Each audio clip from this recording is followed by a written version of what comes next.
Allora, buonasera a tutti, buonasera colleghi consiglieri. Proviamo ad iniziare questo consiglio questa sera un po' particolare. Ci saranno degli imprevisti sicuramente, ma cercheremo di gestirli al meglio. Non so come si sente il sonoro, se si sentono dei rimbombi, riuscite a capire? Sì, no. Allora, dichiaro aperta la 10ª seduta del Consiglio Comunale di lunedì 4 maggio 2020. Questa seduta è fatta a porte chiuse, data l'emergenza coronavirus, e in una sede diversa rispetto al Consiglio, alla sala consiliare, in quanto abbiamo cercato di disporre in quest'aula un po' a emisfero le distanze di sicurezza per i vari consiglieri. So che la soluzione è un po' difficile perché magari le persone non riescono a vedersi in faccia, però cerchiamo di fare al meglio. Passo la parola al segretario per l'appello. Prego. Bianco Antonio, presente. Tagliana Mirella, Casolare Andrea, presente. Re Antonio, De Antonio Giulio, De Bastione Alessandro, presente. Denari Barbara, Luis Marco, presente. Cormiero Maurizio, presente. Pagotto Alberto, presente. Carrella Roberto, presente. Rasera Gianni, presente. Rossetti Mario, presente. Celeste Silvia, Sant'Antonio Paolo, Presente. Torono Roberto, Raschin Gianni, presente. Tutti presenti. Bene, nominiamo gli scrutatori. Ecco, chiedo un particolare impegno agli scrutatori stasera per rilevare le votazioni perché, come sapete, dobbiamo farlo a mano, quindi chiedo una cortesia di essere particolarmente attenti. Scrutatori, chi nominiamo? Prego, qualche volontario? Allora, da un lato abbiamo Gumiero, Maurizio, Alberto Pagotto, dall'altro lato Mirella Balliana. Quindi vi chiedo la cortesia di aiutarmi nel verificare. Allora, vi do qualche indicazione prima delle comunicazioni sull'utilizzo del microfono. Allora, ogni consigliere che farà l'intervento, prego di accomodarsi, diciamo, sul lato destro, di salire sulla pedana e di tenere a distanza abbastanza di 30 centimetri, tanto così, perché il microfono è panoramico e quindi dovrebbe riuscire a catturare la voce. Ecco, per quanto riguarda le votazioni, alzate la mano, noi cercheremo di prendere nota, ed anche per quanto riguarda le prenotazioni, sempre su alzata di mano, io prenderò nota e dopo mi aiuterà qualcuno, insomma, a starvi dietro. Per quanto riguarda, ecco, mi sembra di aver detto tutto relativamente agli aspetti tecnici. Ecco, quando si parla, eventualmente si può togliere la mascherina e rimetterla subito dopo. Va bene. Posso togliere anch'io. Bene. Bene. Grazie. Grazie. Allora, passiamo alle comunicazioni. C'è stato un incontro, una conferenza dei capigruppo, in cui abbiamo un po' ribaltato l'ordine del giorno. Partendo dal presupposto, su richiesta dei capigruppo, di fare dei consigli piuttosto brevi, all'incirca di 2 ore, per smaltire tutti i punti che erano rimasti dal 13 di marzo aperti, e sono 15, più una domanda di attualità arrivata questa mattina, si spera che in 3 tranche si riesca a smaltire tutto il lavoro. Allora, abbiamo deciso con i capigruppo di ribaltare un po' l'ordine del giorno in questo modo. Allora, dopo le comunicazioni del sindaco e quindi l'apertura dei lavori, si faranno i punti numero 4 e numero 5, che sono le due ratifiche, prima variazione di bilancio e seconda variazione di bilancio, che diventeranno quindi, il 2 diventa il 4, scusate, il 4 diventa il punto numero 2 e il 5 diventa il numero 3, il punto numero 3. Poi si passa, allora,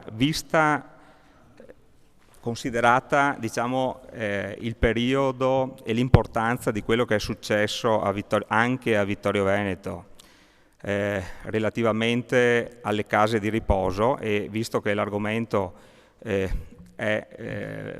particolarmente importante, non solo, ma anche l'emergenza del Covid, abbiamo pensato che per dare, diciamo così, il peso corretto a questo argomento, di svolgerlo tra i primi argomenti.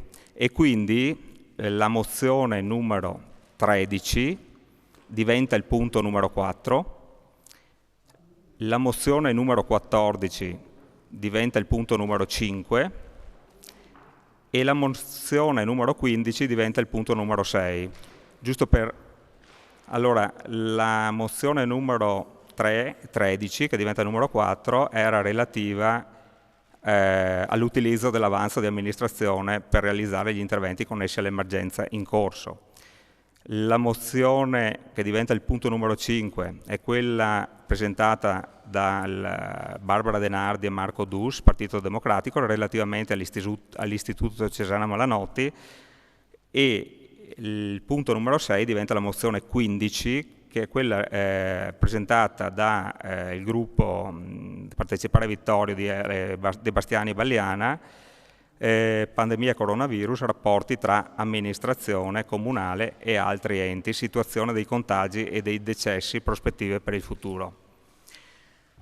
Ecco, abbiamo deciso di collegare anche a questi temi del coronavirus e della situazione Cesana Malanotti per i contenuti anche la mozione, l'interrogazione presentata dal consigliere Tonon, che riguarda, quindi il punto numero 3 diventa il punto numero 7, che riguarda le misure e i provvedimenti assunti a seguito dell'emergenza Covid.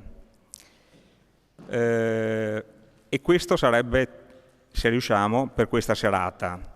Abbiamo dato anche un ordine alle prossime serate, con l'interrogazione sempre fatta dal consigliere Tonon all'assessore Fasan, quindi il punto numero 2 diventerà il numero 8, se ce la facciamo stasera, se no domani, e dopodiché dal punto numero 6 al punto numero 12 si va in ordine 6, 7, 8, 9, 10, 11, 12 a seguire. Mi sembra di non aver sbagliato. Capigruppo? A posto? No. Bene, dopo aver dato questa rapida panoramica sui punti all'ordine del giorno, possiamo, se non c'è altro, aprire la seduta di questa sera.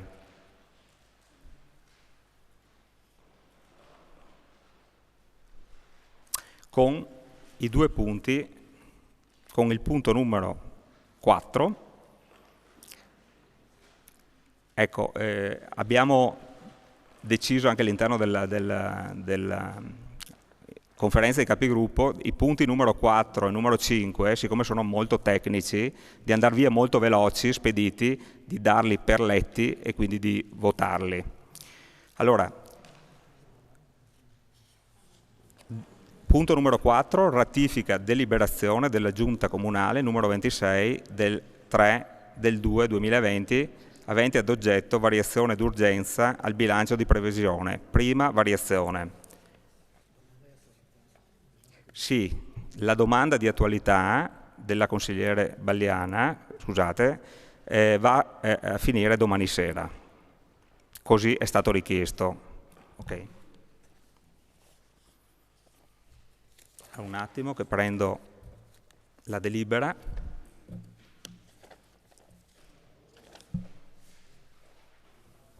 Quindi la prima ratifica la do per letta. Se c'è qualche intervento.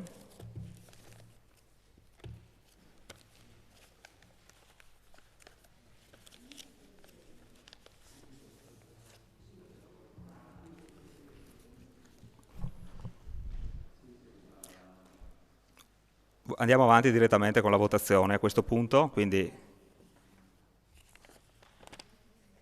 per la delibera della prima variazione di bilancio, favorevoli, tutti, unanimità, astenuti, contrari.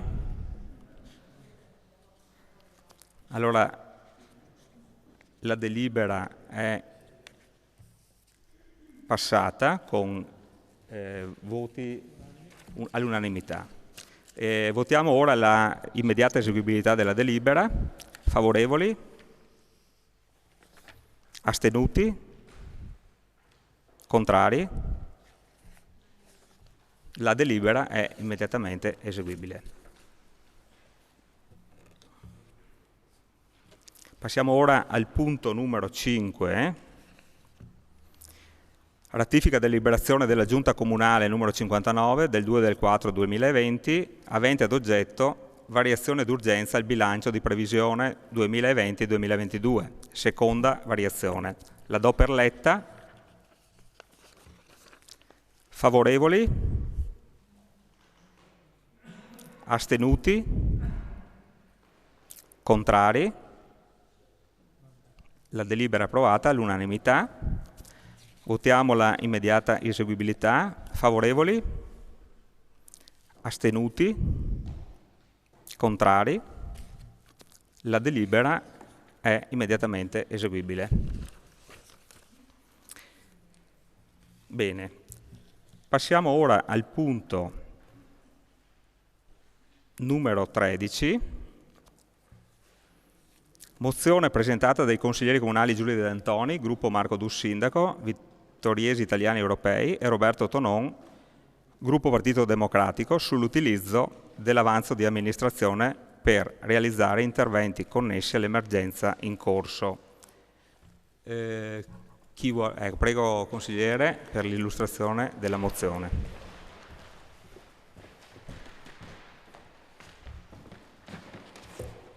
Prego. Grazie, buonasera a tutti. Il contenuto cerco di riassumere senza leggerlo in maniera pedissequa, perché presumo che tutti abbiano avuto occasione già di vederlo. Più vicino. Non so se sono asintomatico, ma non ho nessun sintomo.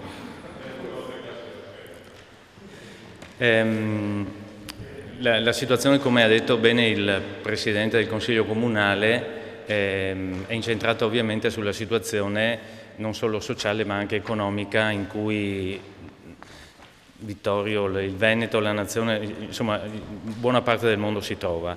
E il nostro intento è quello di tentare di, mettendo da parte, come è già stato scritto anche in una lettera inviata al signor Sindaco, almeno in questo frangente, quelle che sono le contrapposizioni a volte artatamente sostenute, per tentare di cercare di dare insieme una risposta. A tal proposito, la delibera che noi proponiamo con questa mozione è quella di impegnare il Sindaco, la Giunta e il Presidente del Consiglio Comunale, ognuno ovviamente in base alle proprie competenze, ad approvare al più presto e comunque entro il prossimo 15 maggio il bilancio consuntivo. Qualche comune, Treviso per esempio, l'ha già fatto perché poi si possono ovviamente utilizzare i fondi, l'avanzo di amministrazione. Utilizzare tale avanzo, così come consentito, anche per spese correnti, perché il decreto legislativo del 23 giugno permette anche questo tipo di utilizzo rispetto a quello che prevede di solito la norma, fatti salvi ovviamente gli equilibri di bilancio. Istituire entro 7 giorni dall'approvazione, se venisse approvata, di questa mozione, una commissione composta da rappresentanti delle associazioni di categoria, rappresentanti sia di maggioranza che di minoranza del Consiglio Comunale e dei Consigli di quartiere, allo scopo di programmare alcune azioni a sostegno dell'economia locale nel post-emergenza, visto che anche i dati di oggi pare, lo speriamo tutti, che si stia lentamente uscendo dalla fase più critica. Neutralizzare l'aumento dell'IMU già predisposto per il 2020 per gli immobili ad uso non abitativo, con esclusioni di quelli utilizzati da imprese assicurative, bancarie e finanziarie, nonché supermercati e centrali idroelettriche. Utilizzare il risparmio di spesa che viene in senso positivo all'amministrazione dalla sospensione dei mutui, così come concesso dalla Cassa Depositi e Prestiti. Individuare gli interventi straordinari in conto capitale a favore di famiglie e piccole e medie imprese, esercizi commerciali e dei settori ricettivi, turistici e di somministrazione di cibi e bevande. Individuare poi gli interventi di politica culturale ritenuti più idonei a riprendere la progettualità di rilancio sul piano nazionale ed internazionale della nostra città, quale elemento indispensabile per una rapida uscita dalla crisi che attende l'Europa e il mondo intero alla fine della pandemia. Individuare le iniziative per favorire la realizzazione, anche con fondi propri, di collegamenti a banda larga del maggior numero di aziende e famiglie possibili, in modo da favorire da un lato il lavoro agile da casa e dall'altro anche lo studio, visto che presumibilmente il ritorno a scuola non potrà essere più quello che era fino a un paio di mesi fa. Intervenire anche in maniera urgente con iniziative per ridurre le spese del trasporto scolastico, se ne è già parlato anche, ho visto in qualche articolo sui quotidiani locali, per le rette dell'asilo comunale, per gli asili privati e le scuole di infanzia paritarie, per le attività di e-learning per i ragazzi delle scuole medie superiori, con l'acquisto di ausili informatici e acquisto di buoni, sconto per acquisto di prodotti alimentari di prima necessità per chi, ahimè, si trovasse, e i numeri sappiamo che non sono pochissimi, in stato di necessità. Dare poi un sostegno a favore degli anziani che sono stati, l'abbiamo messo ovviamente fra virgolette, abbandonati dalle badanti perché qualcuna se n'è andata e qualcuno non è tornato. Prevedere per le attività commerciali e gli esercizi pubblici il rinvio dei pagamenti di tributi e imposte comunali alla fine anno, al 31/12/2020, senza interesse e o sanzioni. E chiedere poi alla Sarno l'annullamento delle tasse ai rifiuti per i periodi, di fatto 2 mesi perlomeno, in cui questo servizio non è stato fatto a favore delle aziende e delle attività commerciali che ovviamente, essendo chiuse, non hanno utilizzato o fatto ricorso a questo servizio. Grazie. Grazie consigliere. Allora, è aperta la discussione, si prenota il consigliere De Antoni. Prego consigliere.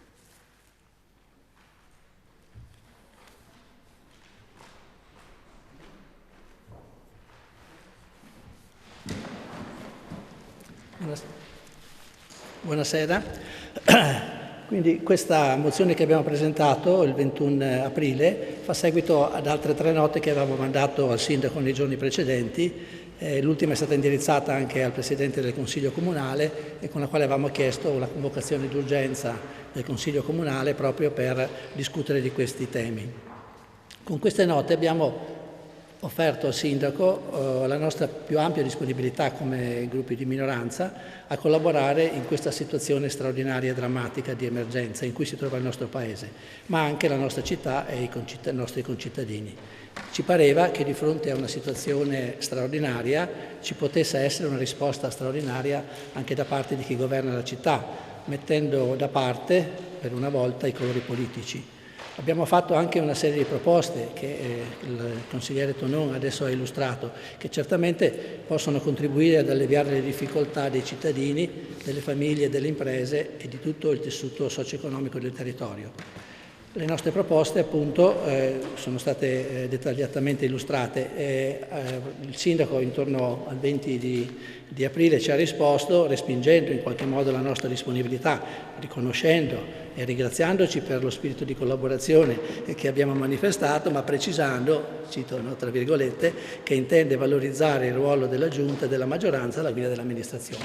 Prendiamo atto di questa diciamo, non accoglimento della nostra proposta. Però ad oggi, almeno noi consiglieri di minoranza, non sappiamo ancora con certezza che cosa è stato fatto per in qualche modo venire incontro a questa situazione straordinaria.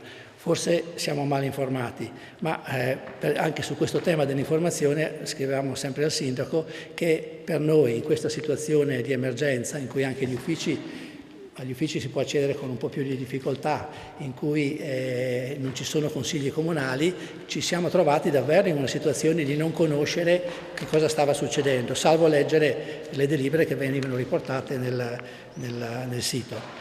E il sindaco ci ha risposto che le informazioni in questo caso, anche qui ripeto le sue parole, verranno assicurate attraverso i canali istituzionali, sito web e albo pretorio, con la necessaria tempestività e completezza, cosa purtroppo che non è conforme al vero. Basta aprire la pagina del sito ufficiale del Comune e al sindaco ha anche segnalato alcuni punti che alla data in cui abbiamo scritto la lettera erano assolutamente superati o comunque non erano corretti, cioè il sito del Comune non è ancora in grado di fornire tempestivamente le comunicazioni ufficiali di quello che effettivamente succede.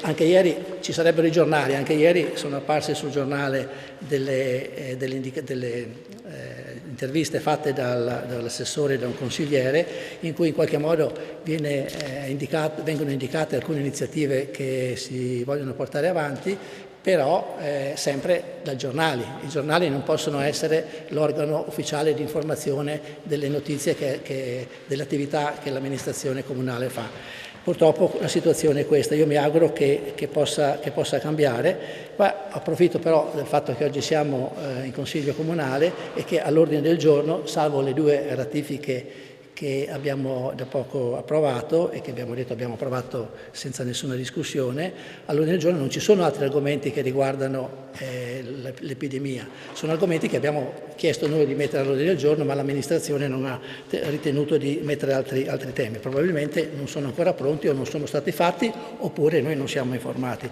E allora io ho provato ad andare sul sito del Comune e verificare tutte le delibere che sono state fatte da marzo al 9 aprile, perché la data ultima di pubblicazione delle delibere sul sito è il 9 aprile.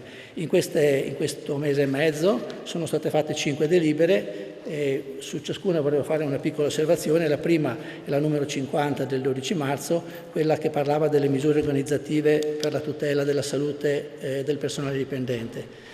A questo proposito volevo sapere se in Comune è stato applicato il protocollo d'intesa firmato dalla Regione con l'ANCI, l'UPI, eccetera, che è stato siglato successivamente a questa delibera per la verità, ma però probabilmente è pervenuto anche al Comune e contiene tante informazioni, tante indicazioni che forse, mi chiedo, sono state approvate. Vorrei conoscere anche Volevo anche conoscere quali soluzioni tecnologiche sono state adottate per favorire lo svolgimento di attività lavorative da remoto, quanto personale è stato autorizzato appunto a lavorare in smart working o comunque in telelavoro, come si dice, e quanto personale, se è già stato pensato, a quanto personale potrà essere autorizzato in futuro a svolgere tale tipologia di lavoro quando lo stato di emergenza sarà superato. Altre amministrazioni pubbliche lo stanno già facendo e già hanno stabilito dei termini oltre il 31 luglio, quando finirà la situazione di emergenza, dei numeri per il proprio personale che quindi in parte il 20, 30, 50% continuerà a lavorare da casa. Un'altra delibera che è stata presa il 12 marzo è quella relativa all'atto di indirizzo per l'attivazione di misure di aiuto alla cittadinanza fragile. Si tratta questo di un intervento che tutti dicono è stato tempestivo ed è stato molto gradito dalla popolazione. Mi interessava sapere, senza leggere dal giornale se fosse possibile, quanti sono stati gli interventi che sono stati fatti, qual è stata la spesa ad oggi a carico del Comune, se ci sono ulteriori necessità e eventualmente con quali risorse, a parte i finanziamenti che sono sempre la notizia apparsa sul giornale, ma questa è apparsa anche sul sito, per dire la verità, il finanziamento del contributo della Vittorio Veneto Servizi. Volevo un po' sapere quale poteva essere in sostanza la situazione, cioè credo che dal numero delle domande, dalle spese che sono state sostenute, si possa anche avere il polso reale della situazione. Cioè ci raccontiamo storie dicendo che è una situazione d'emergenza drammatica, oppure è così? Forse dai numeri. Mi auguro che l'assessore possa poi risponderci su questo. Analogo intervento è quello della delibera 61 del 2 aprile, quando sono stati utilizzati i fondi dell'ordinanza della protezione civile 658, sono quei 150.000 euro circa di cui abbiamo approvato la ratifica della delibera di giunta di modifica del bilancio in sostanza.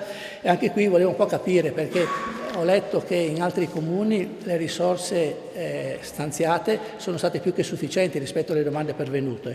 Mi domandavo a Vittorio che cosa sta succedendo, perché anche questo è un altro segnale concreto di com'è la situazione.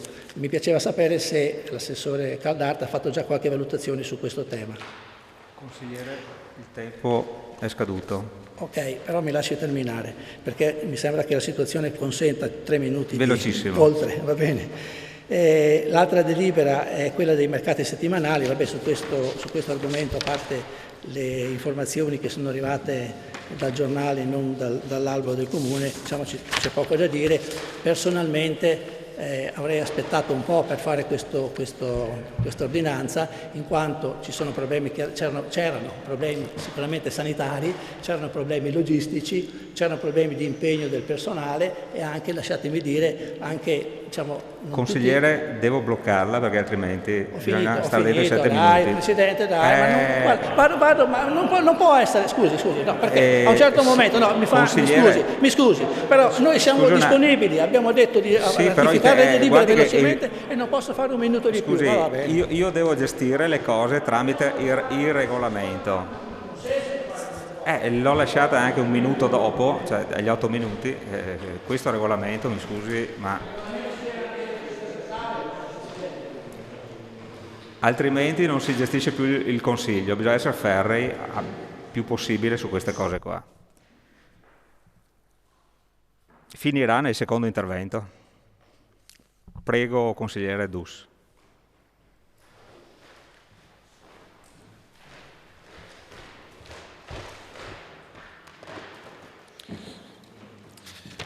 Buonasera a tutti. Innanzitutto ringrazio chi ha reso possibile l'organizzazione di questo Consiglio Comunale, perché date le circostanze immagino che ci siano stati anche dei problemi logistici.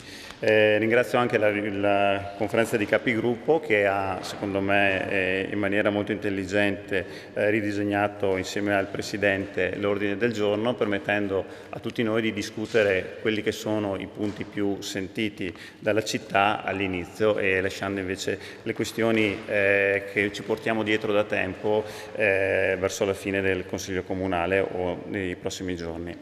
Le mozioni che abbiamo presentato in questi giorni e le lettere cui abbiamo scritto al Sindaco avevano uno spirito, e lo hanno tuttora, uno spirito assolutamente collaborativo. Sono delle proposte costruttive che tentano di disegnare fondamentalmente un percorso da qui ai prossimi mesi per fare dei passi avanti alla nostra città, che in questo momento si trova ingessata a causa del coronavirus, e naturalmente per provare a risolvere alcuni dei problemi che affliggono i vittoriesi.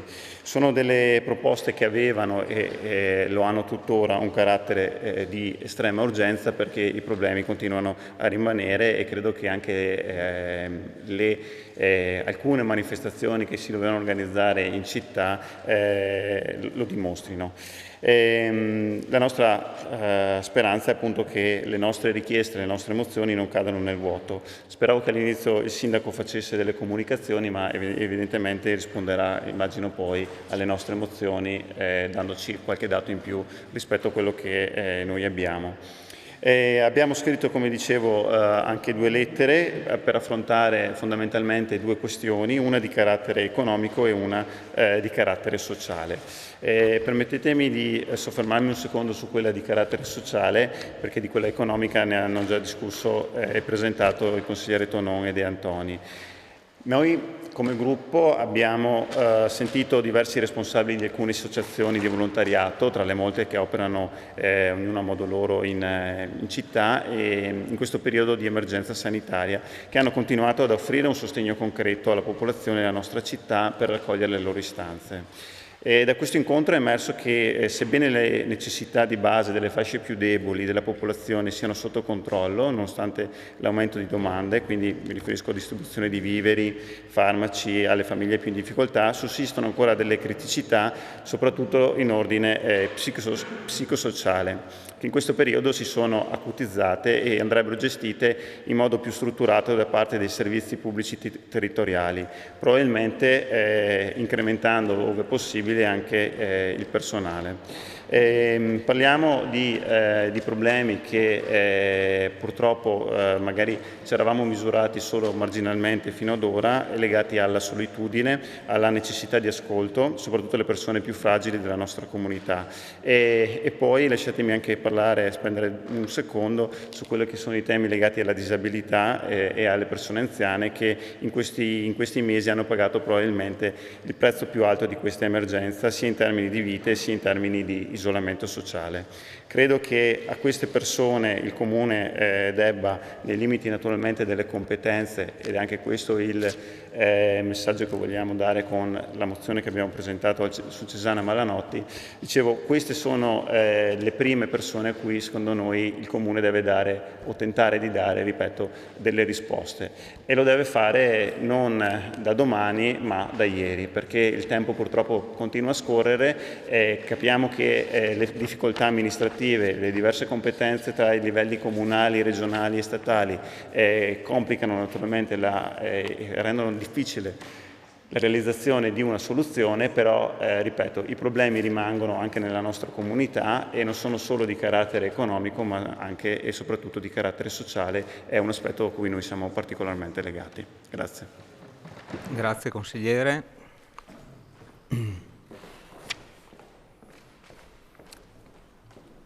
Ci sono altre prenotazioni? Prego, consigliere Pagotto.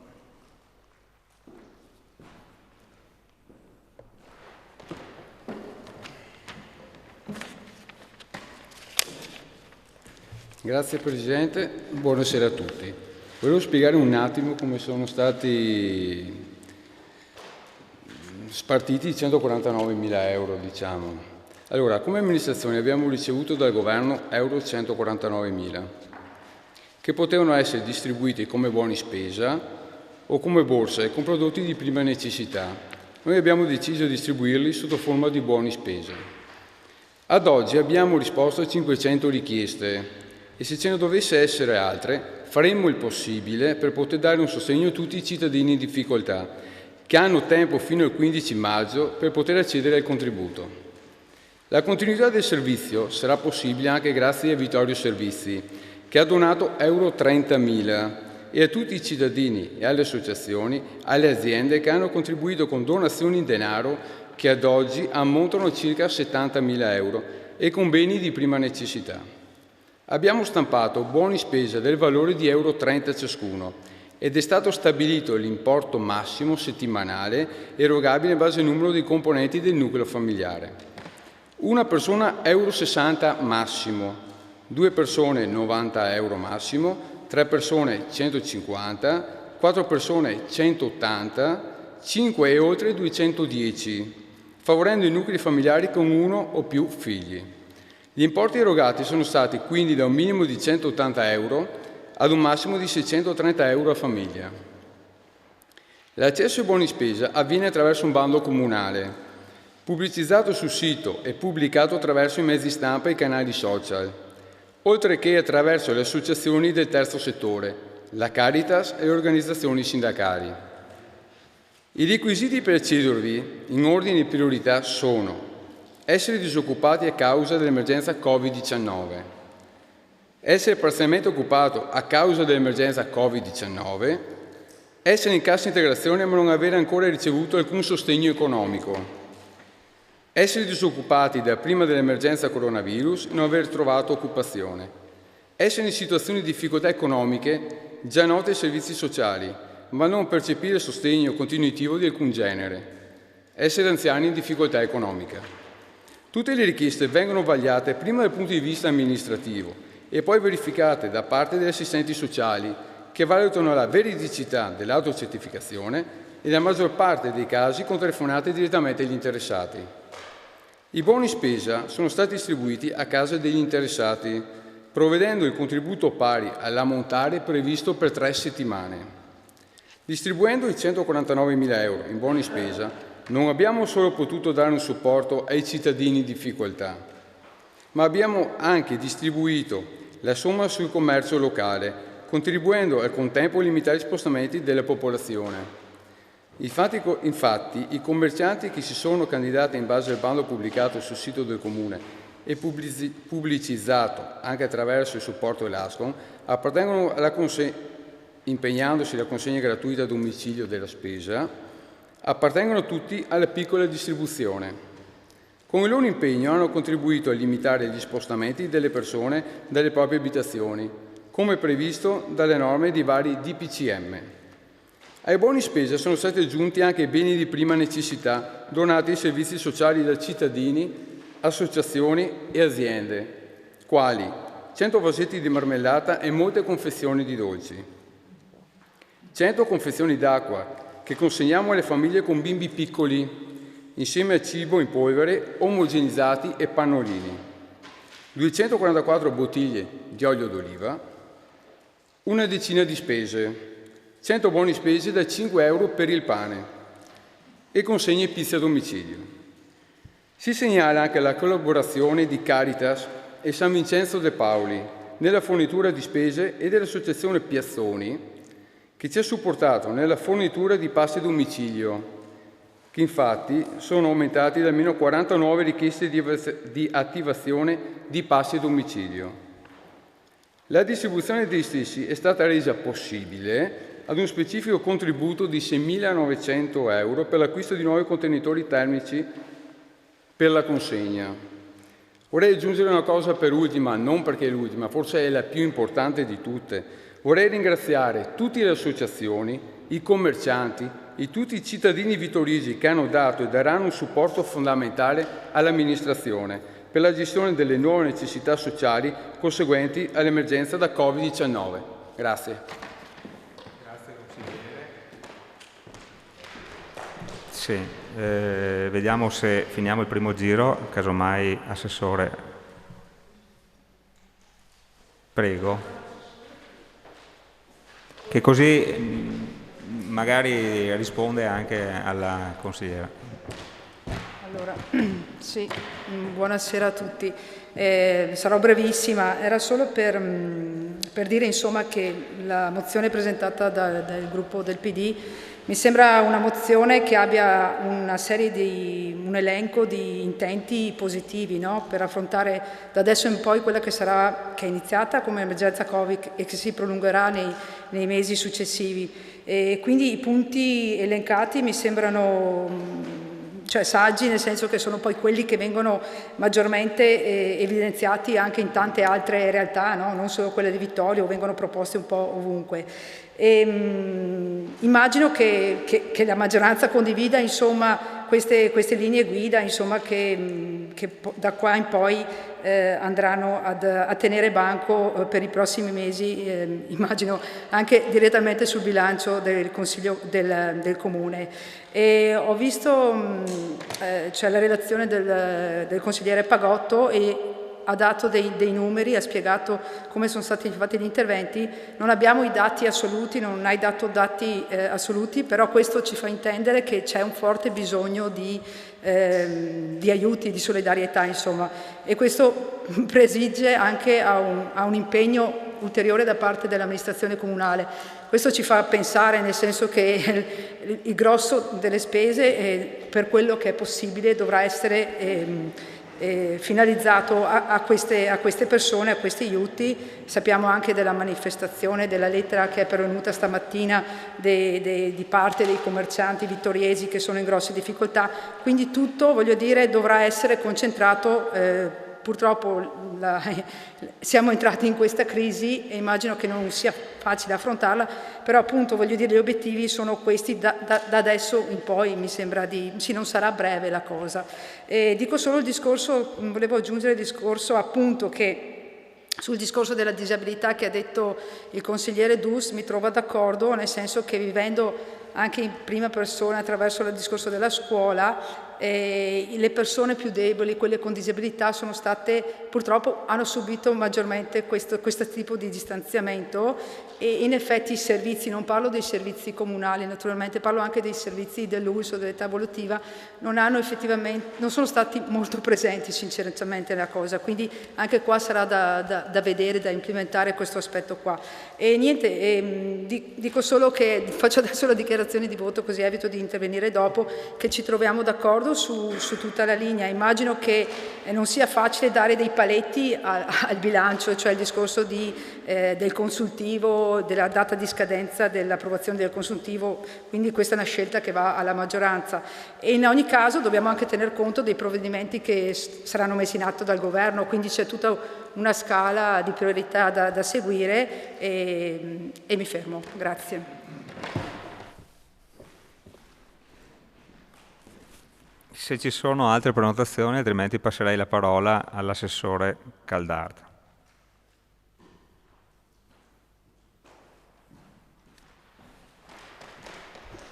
Buonasera. Allora, mi sono presa nota di alcuni dei temi fondamentali. Ha ben detto il consigliere Pagotto rispetto alla gestione dei buoni spesa e per rispondere a quanto dice il consigliere Dus, c'è fame, nel senso che io per prima sono rimasta sorpresa dal fatto che questi 148.000 euro siano stati richiesti e consumati in un tempo così breve. Non avrei pensato che a Vittorio ci fossero attualmente 500 nuclei familiari che hanno fatto richiesta. I primi nuclei familiari sono quelli che rispondono al primo prerequisito che ha elencato Pagotto prima, cioè quello di aver perso il lavoro a causa dell'emergenza Covid. Poi ci sono anche altri casi, però è anche vero che uno che era disoccupato prima in questo periodo non è riuscito comunque a trovare lavoro, quindi l'emergenza continua. Quindi questo è senz'altro un tema da tenere sotto controllo e la mia sensazione, che però è avvalorata dal fatto che mi confronto settimanalmente, se non giornalmente, non solo con la Caritas, con la San Vincenzo e anche con le parrocchie e anche con le sigle sindacali, laddove ci siano cioè delle antenne sul territorio che ci possano dire se c'è ancora una necessità non espressa. Mi dicono invece che laddove ci sono notizie di necessità stiamo rispondendo, quindi fame c'è, però riusciamo anche in questo momento a gestire la risposta, sia con i buoni spesa sia con tutto quanto è stato elencato. Teniamo presente che ciò che avverrà, effettivamente a noi non è noto, però è anche vero che al di là di quello che succederà poi con l'avanzo dell'amministrazione, in questo momento abbiamo incassato dai cittadini di Vittorio Veneto, singoli, aziende, associazioni, 100.000 euro. Quindi questi sono 100.000 euro, compresi i 30.000 della Vittorio Veneto Servizio, che sono destinati ad interventi, perché così dice come si dice, la finalità della donazione, a emergenze per le famiglie legate appunto al Covid. Allora, quali sono i bisogni che noi stiamo registrando oggi al di là del cibo? Mancanza di denaro per pagare le bollette e gli affitti. In questo stiamo intervenendo noi direttamente o attraverso la Caritas. In questo momento abbiamo risposto a tutte le domande e le richieste che abbiamo. Per quanto riguarda la fuga di badanti, che ha citato il consigliere Tonon, all'inizio è stata senz'altro un'emergenza anche molto difficile da gestire dal punto di vista proprio umano, psicologico. Sono oggi praticamente rientrate, tutte o buona parte. Laddove non sono rientrate le badanti originali, se ne sono proposte altre, e comunque noi siamo intervenuti con un numero aumentato di OSS, di assistenti domiciliari, che hanno all'inizio in parte sostituito le badanti e oggi le stanno affiancando, soprattutto laddove ci sono quelle nuove. C'è richiesta di aiuto psicologico. C'è, questo è vero, tant'è che anche la Regione ha attivato dei numeri proprio di assistenza diretta. Localmente, cioè nel nostro comune, noi sapete che abbiamo attivato quei 2 numeri a cui rispondono le assistenti sociali, e proprio questa mattina, senza sapere che ci sarebbe stata questa richiesta, sono andata a verificare con le nostre assistenti sociali e le richieste sono lì fisse, le assistenti sociali, quindi vengono date risposte. Se poi voi siete a conoscenza di altri casi che non ci sono stati segnalati, ben venga ovviamente il vostro contributo, perché possiamo intervenire sia con gli anziani, ma soprattutto la vera emergenza sono le persone che sono rimaste anche a casa sole, quindi c'è un bisogno proprio di un accompagnamento, qualche volta anche di una telefonata di incoraggiamento. Per la disabilità, allora il tema della disabilità è un tema molto delicato. In questo periodo l'ha chiaramente dovuto gestire l'ULSS, perché è di competenza dell'ULSS. Io mi sono interfacciata con la Presidente dell'ANFAS, con la Presidente delle varie associazioni che hanno insomma, questo problema proprio la settimana scorsa. Perché nel frattempo, essendo nella conferenza dei sindaci, ho seguito tutto ciò che l'ULSS stava mettendo in campo per la disabilità. Chiaramente all'inizio tutti questi ragazzi, queste persone disabili sono state mantenute in casa.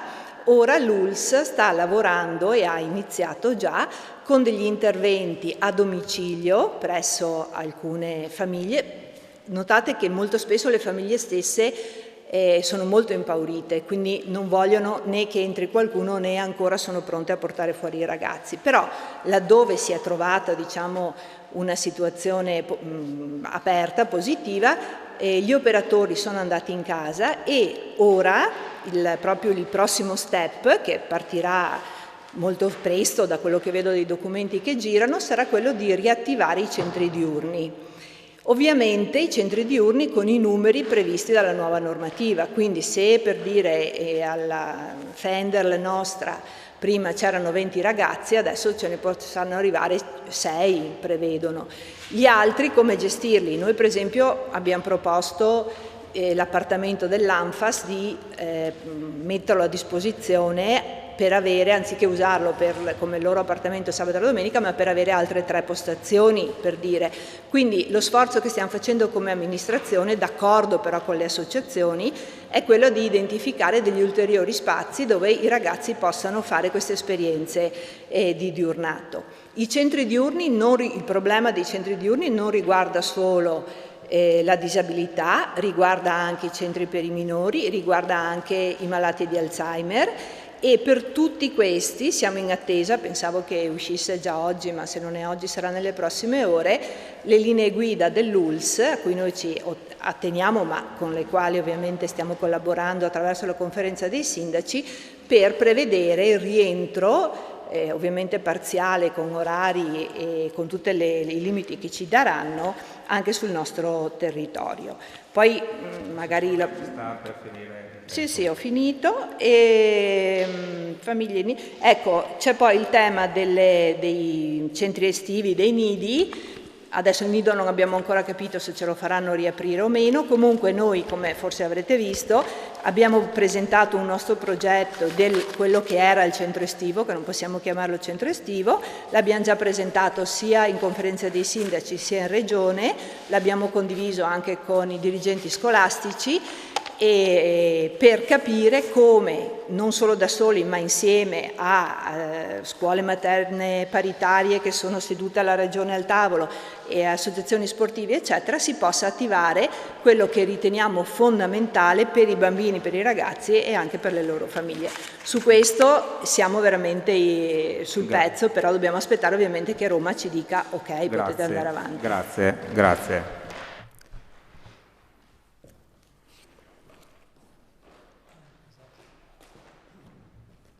Assessore Bosocco, vice sindaco, prego. Buonasera a tutti. È giusto, viste le domande dei consiglieri, che faccia un attimo un punto sulla situazione del bilancio attuale. Se vedete, ha visto il consigliere De Antoni, in questo periodo col bilancio abbiamo fatto 2 variazioni di bilancio, 2 variazioni di cassa e poi ci siamo fermati.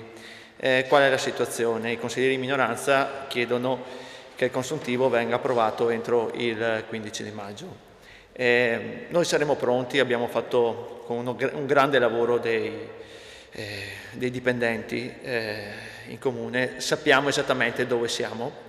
Come ha detto nella premessa il consigliere Tonon, l'avanzo amministrazione serve a garantire prima gli equilibri di bilancio e poi l'avanzo giustamente può essere utilizzato in spese correnti, in questo caso per aiuti per chi ha subito i danni per il coronavirus, in particolare in questo periodo tutte le attività produttive, commerciali, artigianato e turismo. Oltre che, sottolineo, associazioni sia culturali che sportive, che anche loro, non potendo fare le proprie attività anche per autofinanziarsi, sono bloccate anche loro. Noi abbiamo chiaro dove siamo con l'avanzo dell'amministrazione, il problema è che non sappiamo dove andiamo, per questo stiamo aspettando un attimo notizie da Roma. Non sappiamo più esattamente quali saranno le entrate. Un esempio, l'aliquota IRPEF. L'aliquota IRPEF è chiara, è un numero chiaro, ma ci aspettiamo un crollo dei redditi delle aziende e quindi senz'altro una minore entrata dell'IRPEF. È un esempio. Non sappiamo quali sono le uscite, non sappiamo se lo Stato ci obbligherà a pagare i servizi, non sappiamo come riprenderà la scuola, non sappiamo se sulla scuola dovremo intervenire con fondi propri o con fondi nazionali, se sui servizi dovremo intervenire con fondi propri o con fondi nazionali. Quindi il non aver approvato il bilancio consuntivo, il non aver agito subito, non voglio che appaia come un'amministrazione ferma, ma è proprio, vogliamo esattamente andare a colpire chi ha bisogno e essere certi che i soldi che utilizzeremo siano poi, con l'avanzo amministrazione che ho, mi garantisca, perché deve farlo per primo, l'equilibrio del bilancio del Comune.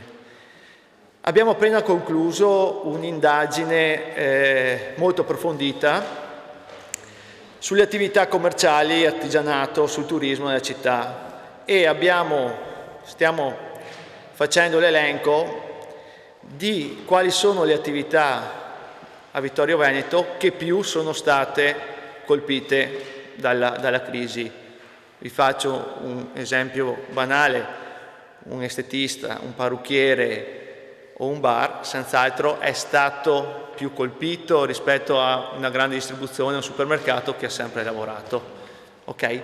Quindi la nostra intenzione è di lavorare, e lo stiamo facendo grazie anche all'ottimo lavoro dei consiglieri comunali e al costante dialogo con tutte le associazioni. Noi vorremmo andare a aiutare esattamente, e questo è il nostro sforzo, chi più è stato colpito dalla crisi, non dare contributi o aiuti in generale. Quindi sappiamo che i soldi probabilmente che avremo a disposizione sono quelli, non vogliamo dare così senza, vogliamo che l'aiuto che diamo abbia un senso veramente. Ecco, da qui è per questo che stiamo un attimo aspettando di aver tutto chiaro e tutto sotto controllo per poter proprio intervenire verso chi ha bisogno. Grazie. Vice Sindaco. Andiamo avanti? Bene, se non ci sono altri interventi, consigliere De Antoni voleva fare il secondo? No. Direi di passare al secondo intervento.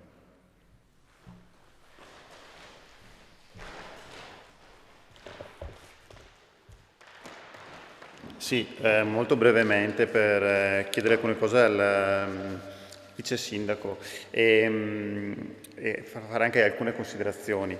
Sì, non vorrei che però, lei ha detto che nei giornali avevo letto che oggi ci avrebbe presentato questo studio, questa indagine che sta facendo legata, così avevo letto sul giornale magari, questo studio legato appunto alla situazione di criticità sia del commercio e dell'industria.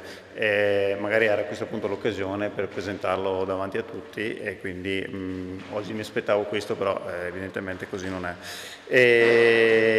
Altri comuni sono intervenuti prima, quindi nonostante le giustificazioni che lei ha qui citato, credo che uno dei caratteri dell'emergenza sia dare delle risposte immediate. Allora è giusto analizzare la situazione, è giusto fare gli approfondimenti, però a un certo momento bisogna anche tirare una linea e iniziare ad agire. Un comune qui vicino, importante, è il comune di Treviso e questo ha fatto ancora, credo, 20 giorni fa, anche con l'aiuto della minoranza. Allora, la nostra proposta, ritorno a quello che si era detto all'inizio, era appunto questa: allargate, se ritenete, o se il tavolo, noi ci siamo, per quanto di nostra competenza e nei limiti delle nostre capacità, a portare il nostro intervento costruttivo, però diamo una risposta a queste persone, perché altrimenti continuiamo ad analizzare il problema, ma la risposta non riusciamo mai a darla. Grazie consigliere. Grazie. Prego consigliere De Nardi.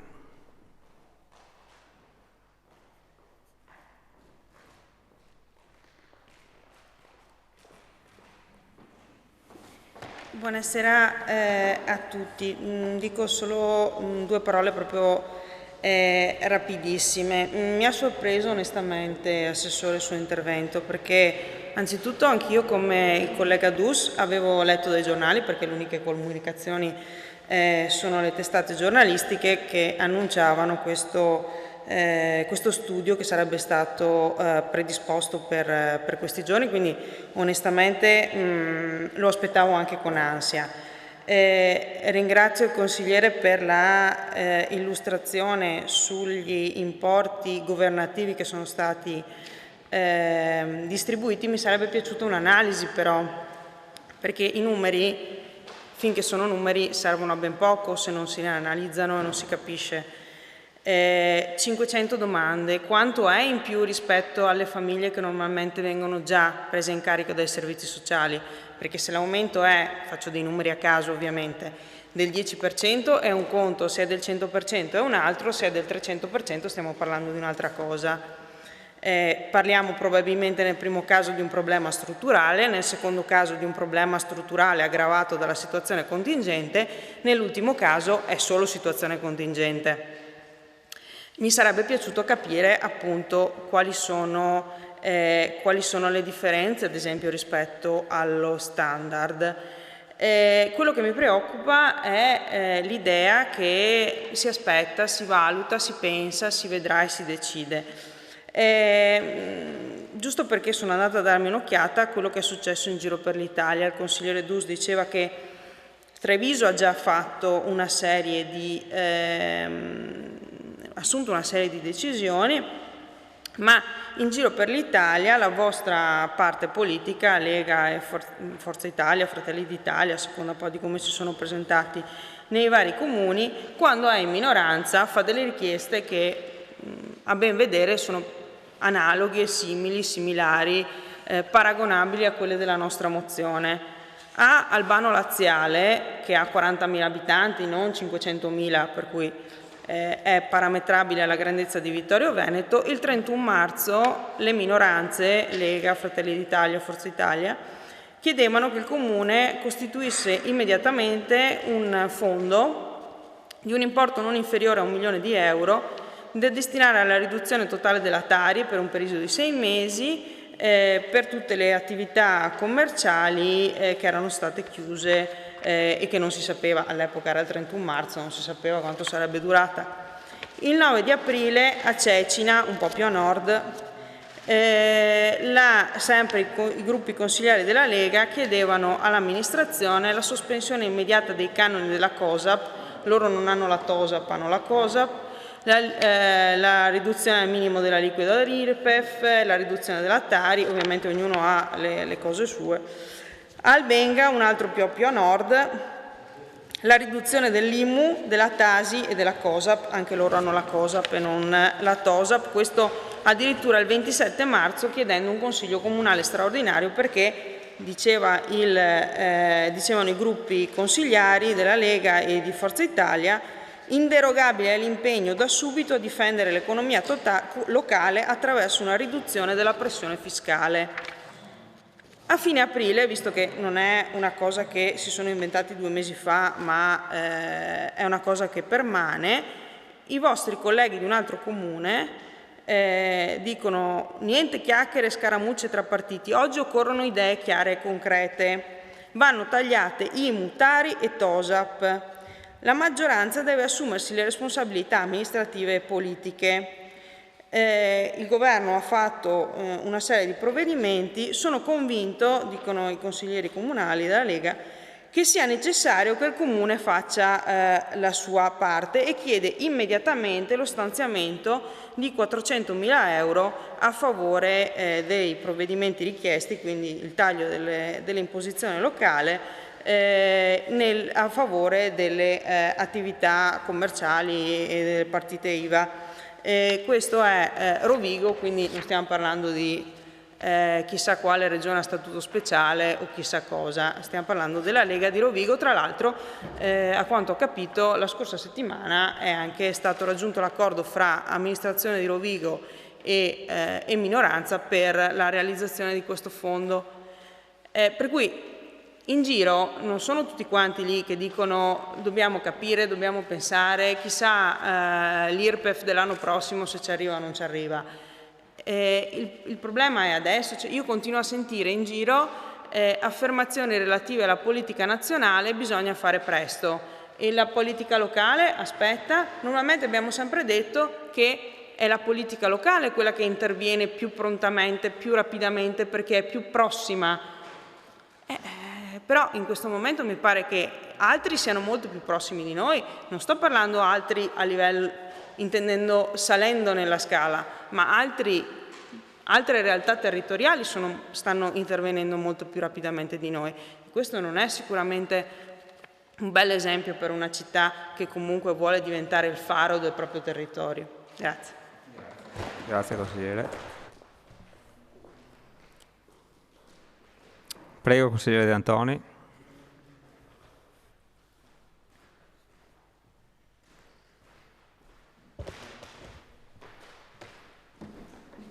Mi scuso per prima, sono un po' lontano.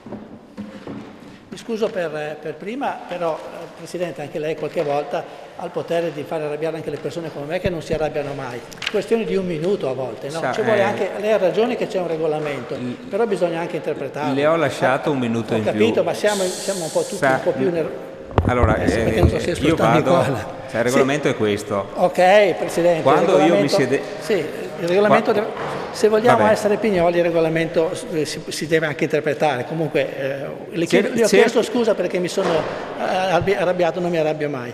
Il mio intervento era solo per invitare l'assessore al bilancio ad avere un po' di più coraggio. Cioè, tu dici aspettiamo ancora di avere tutti i dati, ma intanto possiamo aspettare questi tempi? Ci sono i tempi, le persone, da quello che ha detto anche l'assessore Caldart, i bisogni ci sono e le persone hanno bisogno di avere delle risposte. Quindi alcuni interventi, a me viene in mente, non mi ricordo se l'abbiamo messo nella mozione, ad esempio la sospensione del pagamento, non il mancato pagamento, la sospensione del pagamento dell'IMU a giugno, si può pensare? Cioè sì che si può fare, lo pagano entro dicembre, è una cosa che il Comune può fare. Perché non si può pensare a una cosa del genere? È già un modo per venire incontro, cioè per far capire che il Comune è vicino, che se ci sono delle problematiche poi si può intervenire. Non dico di rinviare il pagamento al prossimo anno, perché capisco che poi sul bilancio ci sono delle ripercussioni, però almeno quel segnale lì, cioè date dei segnali, abbiate un po' di coraggio, approviamo sto benedetto conto consuntivo.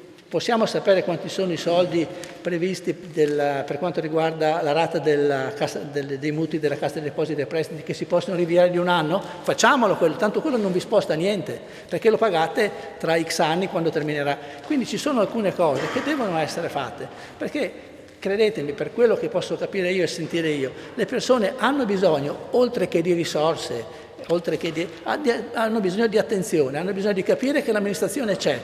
Su alcune cose, io ho visto l'assessore Caldart in movimento e gli uffici sono vicino a casa mia, vedo quello che passa là, però per tutti gli altri, hai detto le parrucchiere, le estetiste, i bar, hanno bisogno di avere delle risposte. Se continuiamo a dire che dobbiamo fare uno studio, che dobbiamo fare una ricerca, che dobbiamo vedere se ci sono i soldi di bilancio, non saranno 100, 200, 300 mila euro che fanno saltare il bilancio del Comune di Vittorio Veneto. Si trovano le risorse. Approviamo sto conto consuntivo, decidete cosa fare per quanto riguarda la rata in conto capitale della Cassa Depositi e Prestiti e cominciamo a dare delle risposte. È arrivato il momento di dare delle risposte.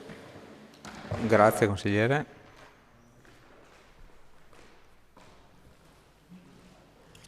Consigliere Tonon, prego, secondo intervento. Ah no, primo intervento. C'era un vecchio adagio che diceva che il meglio è nemico del bene. Ho l'impressione che stiamo a questo livello, Assessore, che il meglio è nemico del bene. Se vogliamo fare tutto benissimo in modo che nessuno possa dire niente, temo che alla fine troveremo il cadavere del commercio e non un commercio ansimante come adesso, commercio, attività produttive in genere.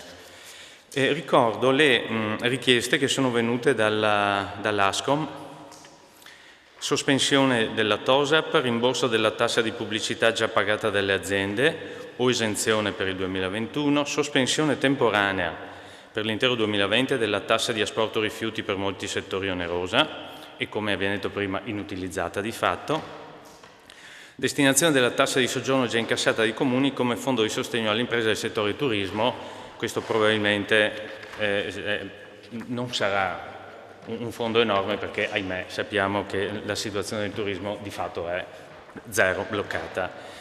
Però, a parte questo, ricordo che rispetto ai numeri che ha dato in maniera molto, molto precisa il consigliere Pagotto, non compare nessun fondo del Comune, nel senso che ci sono i quasi 150.000 dello Stato, i 30.000 della Vittorio Veneto Servizi, i 70.000 di donazioni, siamo più o meno sui 250.000 euro, però da quel che ho capito, salvo che non siano stati tralasciati, i fondi del Comune zero. Allora, io ripeto, la prudenza è una delle qualità, io direi quasi delle pre-qualità che si deve chiedere a un amministratore, ma in tempo di crisi come questo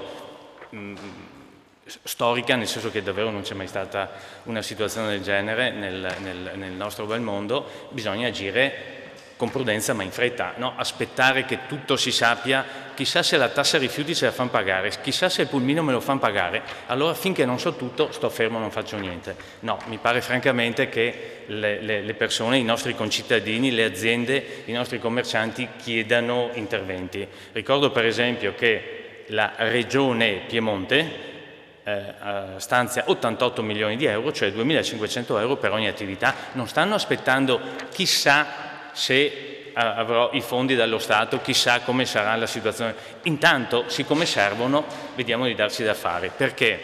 Perché è evidente a tutti, anche a uno come il sottoscritto che non ha studiato economia all'università, che se c'è il commercio, cioè il tessuto produttivo si muove, arrivano probabilmente anche risorse al comune. Se il tessuto produttivo è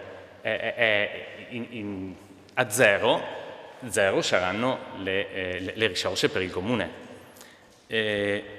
Anch'io capisco che la preoccupazione dell'addizionale IRPEF c'è, però ricordiamoci per il prossimo anno. Quella di quest'anno ce l'avete già, o sta arrivando. Quindi quella, cominciate a utilizzare i fondi che ci sono, perché se manco quelli si utilizzano, o no? Non ci sono? No, l'addizionale IRPEF che noi abbiamo è quella relativa alle dichiarazioni passate, non a quelle di quest'anno. Quelle di quest'anno, vabbè, vedremo nei prossimi anni come andrà, ma se non utilizziamo oggi le risorse per fare in modo che la gente lavori, che produca, che faccia reddito e che paghi le tasse, il prossimo anno sicuramente l'IRPEF lei non vedrà nulla, caro Assessore, solo che il problema, a parte quello del Comune, sarà quello della città che sarà devastata. Grazie, consigliere. Consigliere Casagrande, prego.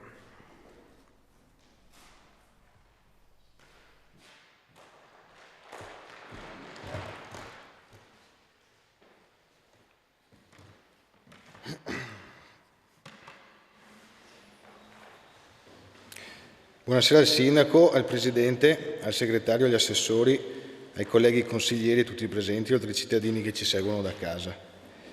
Ho deciso di intervenire in risposta alla mozione mossa dai consiglieri De Antoni e Tonon, in quanto ritengo essenziale fare chiarezza nei confronti dei cittadini tutti in merito alle attività che l'amministrazione sta portando avanti in questo difficile periodo. La ritengo necessaria in quanto penso sia di dovere aggiornare tutti sullo stato di avanzamento delle attività che si stanno studiando in merito alla situazione Covid, al fine di non sembrare silenti di fronte ad una tale gravità. Leggere certe iniziative da parte di soggetti ormai esperti o comunque veterani in pratiche comunali fa un certo che. Ci si aspetta che l'esperienza porti alla conoscenza di ciò che sono i limiti o i confini di competenza comunale e suona piuttosto strano, per non dire provocatorio, sentire di certi suggerimenti a dir poco inattuabili per un comune, assoggettato oggi più che mai a politiche prettamente governative e figlie di decreti del Presidente e dei Ministri.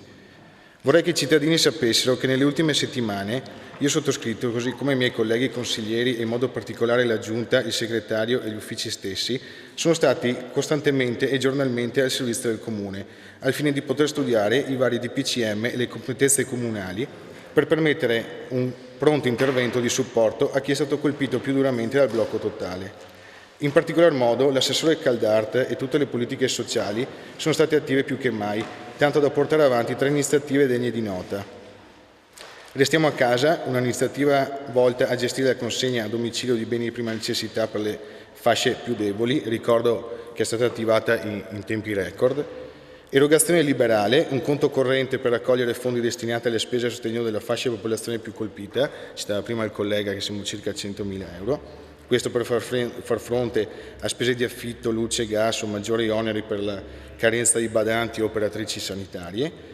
I 149.000 euro dal Governo, ma 30.000 aggiunti, come si citava prima, da parte di Vittorio Veneto Servizi per finanziare buoni spesa di beni essenziali acquistabili ai piccoli commercianti locali, quindi i famosi casoin, a favore delle famiglie in difficoltà. Queste elencate sono 3 iniziative che sono entrate in servizio in pochissimo tempo, grazie ad un'organizzazione comunale ben strutturata, nonostante la carenza di personale.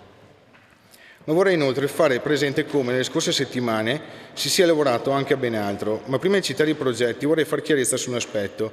Sparare numeri o soluzioni fantasiose serve ben poco. Gli uffici comunali competenti in bilancio, insieme all'assessore Posocco, si sono attivati per poter calcolare effettivamente quali fossero le cifre a nostra disposizione. Non dimentichiamoci che le entrate per il nostro comune sono crollate e i soldi da Roma purtroppo stentano ad arrivare. Questo governo, che ha ben pensato di attivare la cassa integrazioni e mirabolanti finanziamenti bancari, ha ad oggi, forse ancora, una volta dimenticato fra le varie attività del commercio, della ristorazione, dell'intrattenimento, delle piccole attività, anche i comuni. Comuni che oggi sono privi di entrate, guardate la sospensione immediata delle rette degli autobus, solo per fare un esempio, ma allo stesso tempo sono obbligati a far fronte per intero ai contratti dei fornitori di servizi, i quali comunque hanno minori spese e si sono agevolati dalla cassa integrazione. È stato quindi necessario dover fare una stima non facile di quale fosse il disavanzo da poter deviare in azioni dirette nei confronti dei cittadini e delle loro attività più duramente colpite dalla crisi Covid. La cifra oggi è piuttosto chiara e auspicabilmente definitiva. Le azioni sulle quali stiamo lavorando sono varie. L'abbattimento del costo del servizio di smaltimento rifiuti tramite un versamento direttamente a Safno che permetta di far diminuire così il costo delle attività che sono rimaste chiuse in questi mesi. Un piccolo sforzo, ma non dimentichiamoci che Safno è parte di 44 comuni e non è una nostra azienda. Tant'è che il sindaco si è preso anche l'impegno di discutere direttamente alle prossime assemblee di Safno proprio per stimolare una presa di coscienza di questo aspetto. La sospensione della quota da versare per l'ampliamento dell'occupazione del suolo pubblico per l'attività di ristorazione. Sappiamo che quando dovranno aprire ci saranno delle distanze da dover mantenere, quindi è una cosa alla quale vogliamo far fronte nei confronti soprattutto di bar e ristorazione. Ci saranno degli abboni per le spese del nido che sono già state pagate ma non usufruite, una cifra molto sostanziosa a favore dei commercianti che sono i più colpiti e un'altra cifra importante a favore delle associazioni, ma non solo culturali, ma anche e soprattutto sportive. Non dimentichiamoci che tutte le sagre verranno vietate quest'estate e così molte associazioni sportive dovranno rifarsi sui propri associati. Noi le vorremmo aiutare perché pensiamo che lo sport sia essenziale per tutti, giovani e non. Resto basito di fronte alla richiesta di abbattere l'aumento dell'IMU. L'IMU colpisce i proprietari degli immobili, ovvero i locatari e non gli affittuari. Non possiamo certo imporre ai locatari di abbattere in proporzione l'IMU ai propri affittuari. Stiamo invece attivandoci per dare supporto non a tutti, ma a chi è stato veramente colpito. C'è anche, ricordiamo, chi ha avuto un periodo di notevole crescita in questa fase, andando a finanziare direttamente loro con una cifra che sarà pressoché il doppio dell'aumento dell'IMU. Quindi, per essere un po' più precisi rispetto alle cifre, la cifra che andrà in supporto comunque alle attività commerciali sarà pressoché del doppio rispetto a quanto non sarebbe stato il risparmio dell'IMU per chi è stato colpito. Nella vostra mozione poi citate gli interventi da individuare a favore del turismo e della cultura, ma se sono vietati gli assembramenti e gli spostamenti, su cosa dovremmo discutere oggi? Siamo invece pronti ad attivare la Commissione Turismo al più presto per poterci confrontare con gli operatori del settore e affrontare insieme la strategia per la fase 3. Mentre in merito alla cultura, per esempio, è stato deciso di confermare il concorso corale. La cultura, per quanto possibile, non verrà di certo fermata. Resto invece basito di fronte a certe richieste non di certo di competenza comunale, come la banda larga, ma sulla quale già ci siamo mossi mesi fa per riuscire a stimolare gli operatori del settore per un maggiore intervento. L'acquisto di ausili informatici dovrebbe chiederlo ai compagni di partito a Roma, perché noi come Comune mettiamo gli immobili e la manutenzione. Il rinvio di pagamenti di tributi e imposte, forse in questa materia il dottor Conte potrebbe essere più preciso di me. L'istituzione di una commissione, che ne dovremmo già chiudere una, con una così ampia partecipazione che parebbe quasi un convegno. Su quest'ultimo punto vorrei invece evidenziare come sabato scorso in municipio si è svolto un incontro fra il sottoscritto, il sindaco, l'assessore Posocco, il segretario, la dottoressa Pizzol delle attività produttive e i miei colleghi consiglieri Varaschin, Rasera e Pagotto, insieme ai rappresentanti di categorie di commercianti, artigianato, albergatori e tante altre, quali B&B, CNA, agriturismi, per potersi confrontare e aggiornare sulle politiche che stiamo per attuare. L'incontro è stato molto costruttivo e dal confronto sono seguite linee condivise a supporto del commercio. Questo è il confronto e la linea che vogliamo seguire e molte saranno le attività a favore dei cittadini e quelle teniamo e i quali non saranno abbandonati. Ma non bisogna sottovalutare il fatto che non sappiamo oggi contabilizzare le eventuali necessità economiche alle quali dobbiamo far fronte.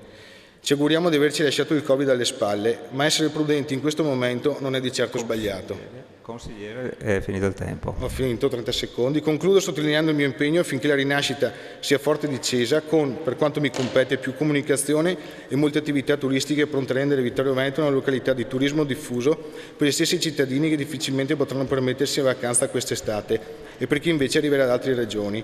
Con lo slogan #Restiamo a Vittorio dovremo farci i primi promotori di una politica di svago, cultura e relax nelle strutture che compongono il nostro territorio che magari, anziché guardare oltre confine, quest'estate potremo valorizzare un po' di più a casa nostra. Grazie. Un ringraziamento ai volontari, alle associazioni e a tutti i cittadini. Grazie consigliere.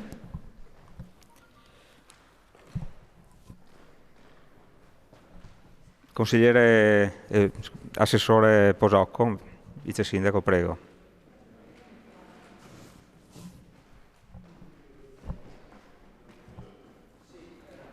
Il consigliere Casagrande nel suo intervento ha ipotizzato alcuni interventi che vorremmo fare.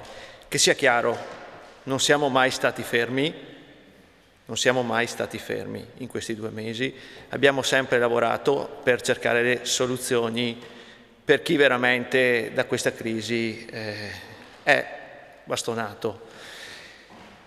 Avete capito una cosa, non interverremo senz'altro sull'IMU, perché una riduzione dell'IMU, come chiede la minoranza, ma come in molti comuni effettivamente viene fatto, non va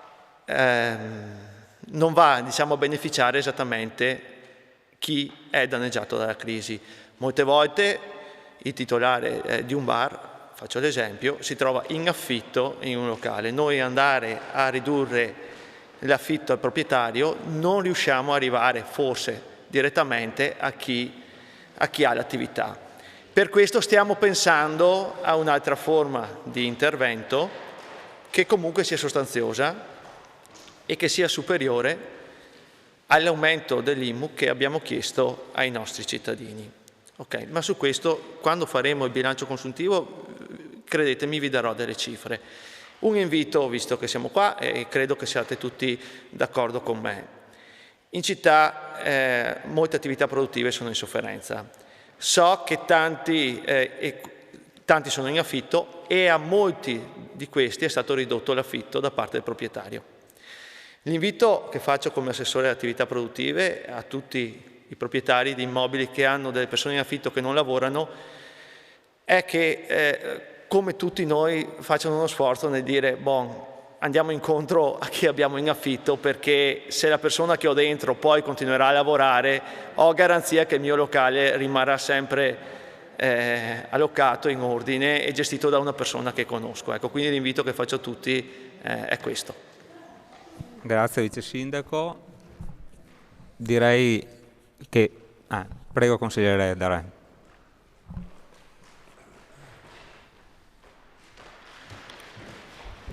Grazie, buonasera. Penso che questi problemi e queste problematiche siano condivise, non è una questione di maggioranza o di minoranza, non è questione di governo o di opposizione. Questo è un problema serissimo di questo coronavirus. Dagli studi dell'Istituto Centrale si calcola che ci sarà una perdita di posti di lavoro per 1 milione, 1,5 milioni. Gli unici soldi veri che in questo momento abbiamo è l'avanzo di amministrazione, che come ha detto e chi mi ha preceduto saranno sicuramente messi a disposizione, ma è anche vero che la stessa Savno sta vedendo una revisione delle tariffe.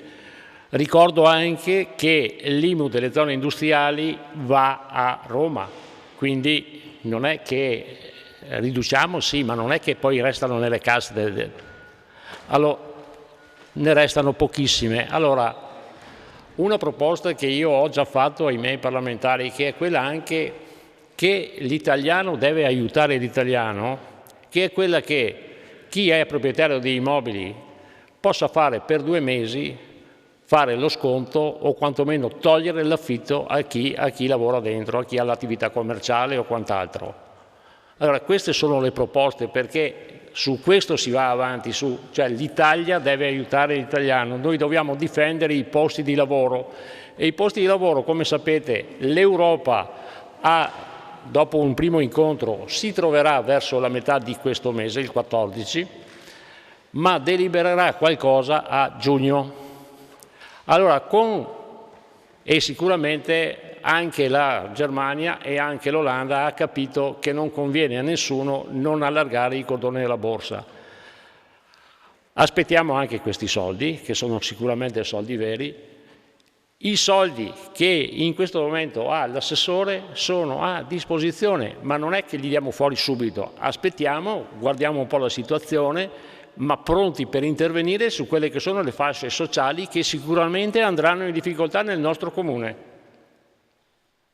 È per questo che, e faccio anche la dichiarazione di voto, noi votiamo contro. Non votiamo contro nel merito, nel principio, perché i principi sono quelli e sono cioè, siamo nella stessa barca tutti. Se le cose vanno bene per tutti, e se vanno male per tutti. E in questo momento stanno andando male per tutti.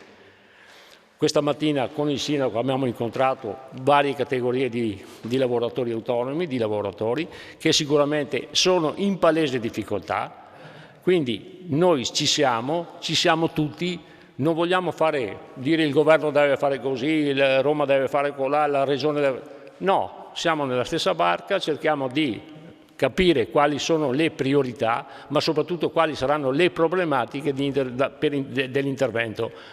Ricordiamo che se qualcuno non paga l'affitto di casa viene cacciato fuori. Allora, insomma, sì, è successo ancora, sindaco. E siamo intervenuti, sono intervenuto, lei è intervenuto e altri sono intervenuti pagando gli affitti. Allora, quei soldi sono per la prima necessità e sono soldi veri, sono i soldi che noi abbiamo in cassa, quelli certi.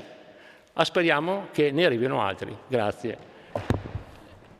Quindi il nostro voto è al contrario. Grazie consigliere Darè, approfitto quindi della dichiarazione.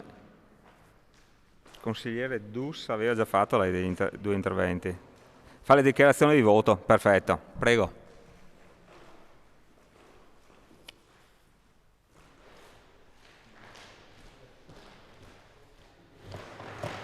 Sì, mi scuso innanzitutto di essermi rivolto prima all'assessore Posocco, ho capito che dovevo rivolgermi al consigliere Casagrande per ricevere alcune risposte. Noi quell'elenco che lei ha qui presentato l'avremmo sottoscritto ben volentieri. La data di convocazione del Consiglio Comunale è stata decisa dalla maggioranza, quindi se oggi foste arrivati con questa proposta che conteneva però all'interno anche dei numeri, dei valori, lei è uomo di impresa molto più di me, sa che alla fine ci si basa su quello, molto probabilmente l'avremmo sostenuta e votata. Ahimè ce n'è una sola di proposta concreta che contiene, che prova, che tenta di dare delle risposte ai cittadini, è la mozione che abbiamo presentato noi, perché altrimenti continuiamo a dire che faremo, vedremo, daremo il doppio, ma il doppio di cosa? In questo momento non c'è una cifra sul tavolo da discutere. E noi almeno, ripeto, per quanto anche lo possiamo dire in maniera molto franca, anche copiando l'esempio che hanno fatto altri comuni a noi vicino, qui Treviso, che non appartiene alla nostra parte politica, una proposta l'abbiamo fatta e l'abbiamo messa sul tavolo. Secondo me in questo momento le persone hanno bisogno di risposte concrete oggi. Grazie. Grazie consigliere. Altre dichiarazioni di voto? Prego, consigliere Varaschin.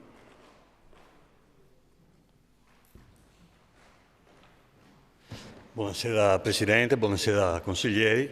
Anche il nostro voto sarà contrario.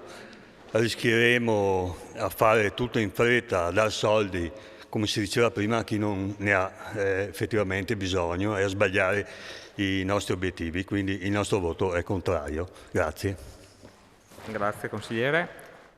Dichiarazione di voto per il consigliere De Antoni.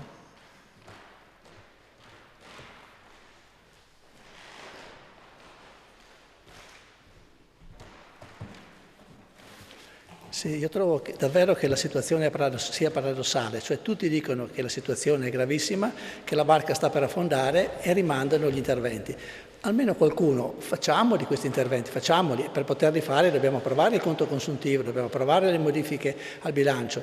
Io non riesco proprio a capire questo voto contrario così, posso discutere sui temi che sono stati proposti, ma non capisco questa risposta, questo muro rispetto delle proposte che tutti avete detto sono condivisibili, tutti riconoscono la situazione grave che c'è, ma tutti dicono faremo. A me sembra che sia una posizione sbagliata, ad ogni modo la mozione che noi votiamo naturalmente a favore della mozione che abbiamo presentato, augurandoci che l'amministrazione al più presto possa ripensarci e possa portare presto quei documenti all'esame del Consiglio Comunale, soprattutto delle proposte concrete da fare per i nostri cittadini. Grazie consigliere. Bene. A questo punto direi passiamo alla votazione della mozione proposta dai consiglieri Giulio De Antoni e Roberto Tonon, ampiamente discussa in quest'ora. Allora, favorevoli?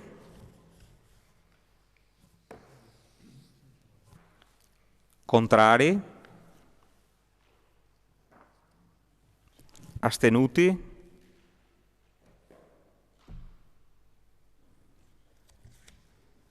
Allora, la mozione è respinta con voti 11 contrari, 6 favorevoli, 0 astenuti. Grazie, passiamo all'altro punto all'ordine del giorno. 13.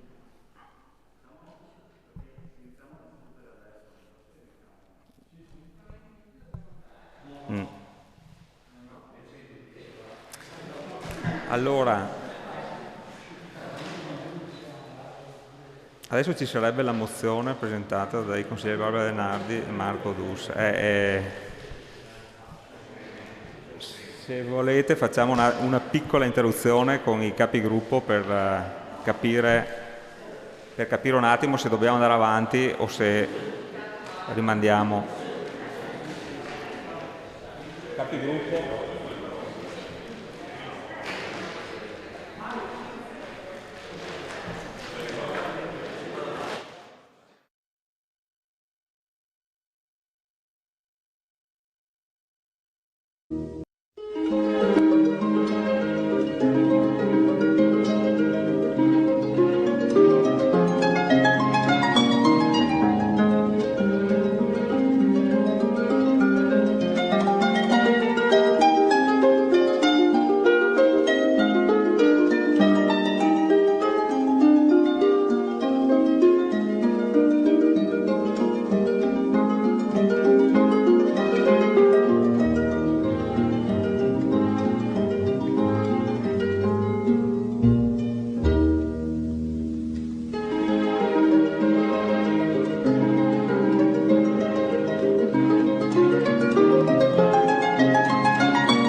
Consiglieri.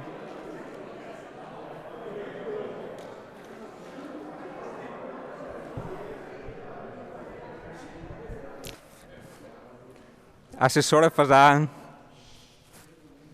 si segga per cortesia. Ultimo. Bene, abbiamo fatto un rapido consulto con la conferenza dei capigruppo ed abbiamo deciso di portare ora all'attenzione la mozione, vediamo se del gruppo di Partecipare Vittorio, dei consiglieri Alessandro De Bastiani e Mirella Baliana, ad oggetto pandemia coronavirus, rapporti tra amministrazione comunale e altri enti, situazione dei contagi e dei decessi, prospettive per il futuro. Rimandiamo a domani sera, questa sarà l'ultima, quindi la mozione del Partito Democratico, sempre sul Cesana, e l'interrogazione del consigliere Tonon, sempre sui provvedimenti assunti all'emergenza Covid. Prego per l'illustrazione al consigliere De Bastiani. Grazie. Grazie, buonasera. Do la lettura della mozione.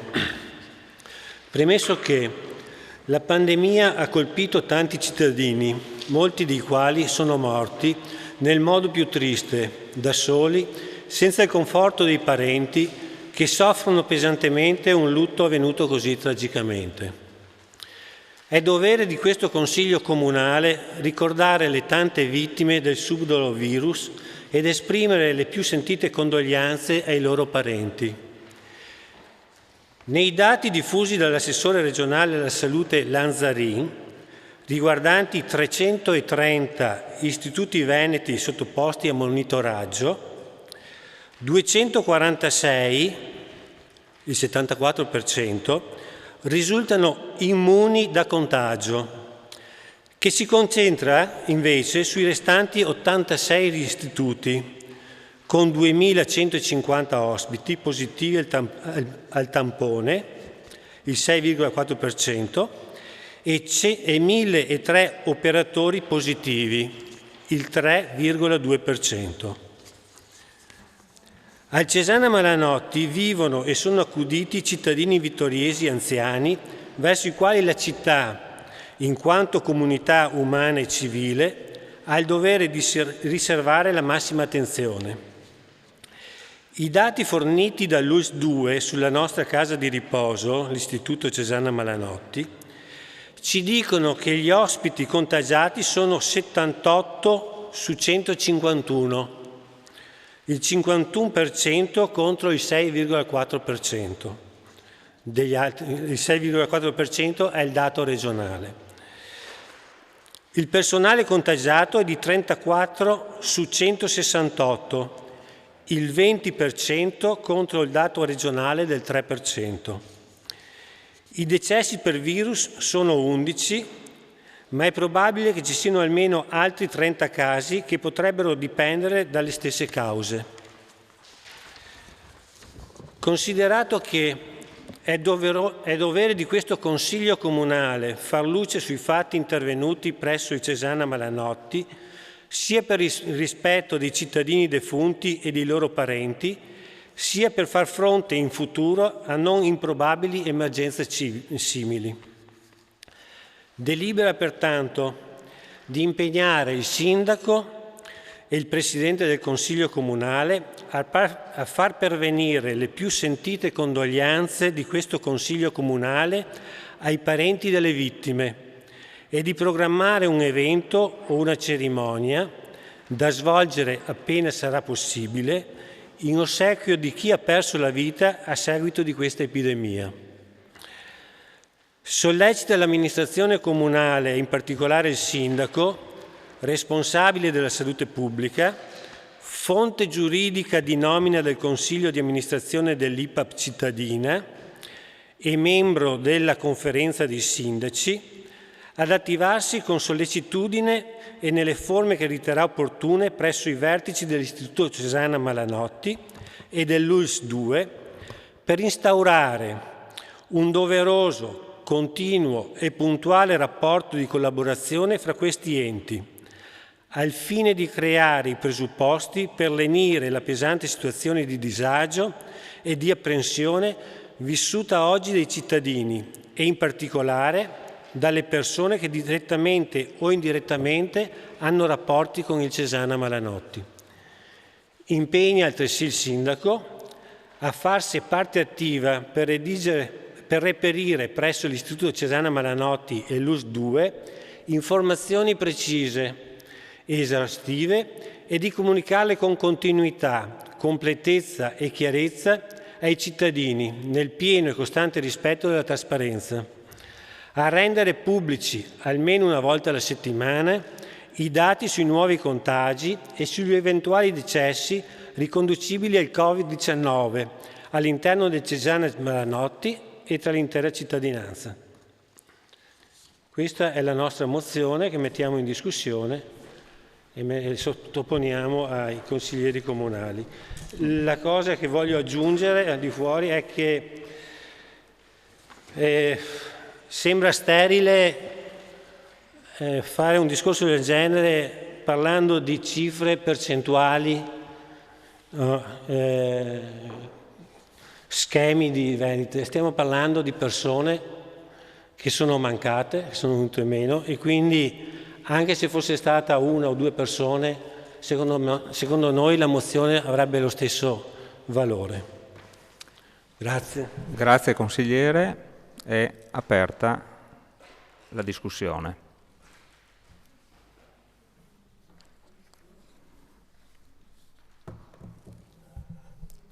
Prego consigliere Balliana.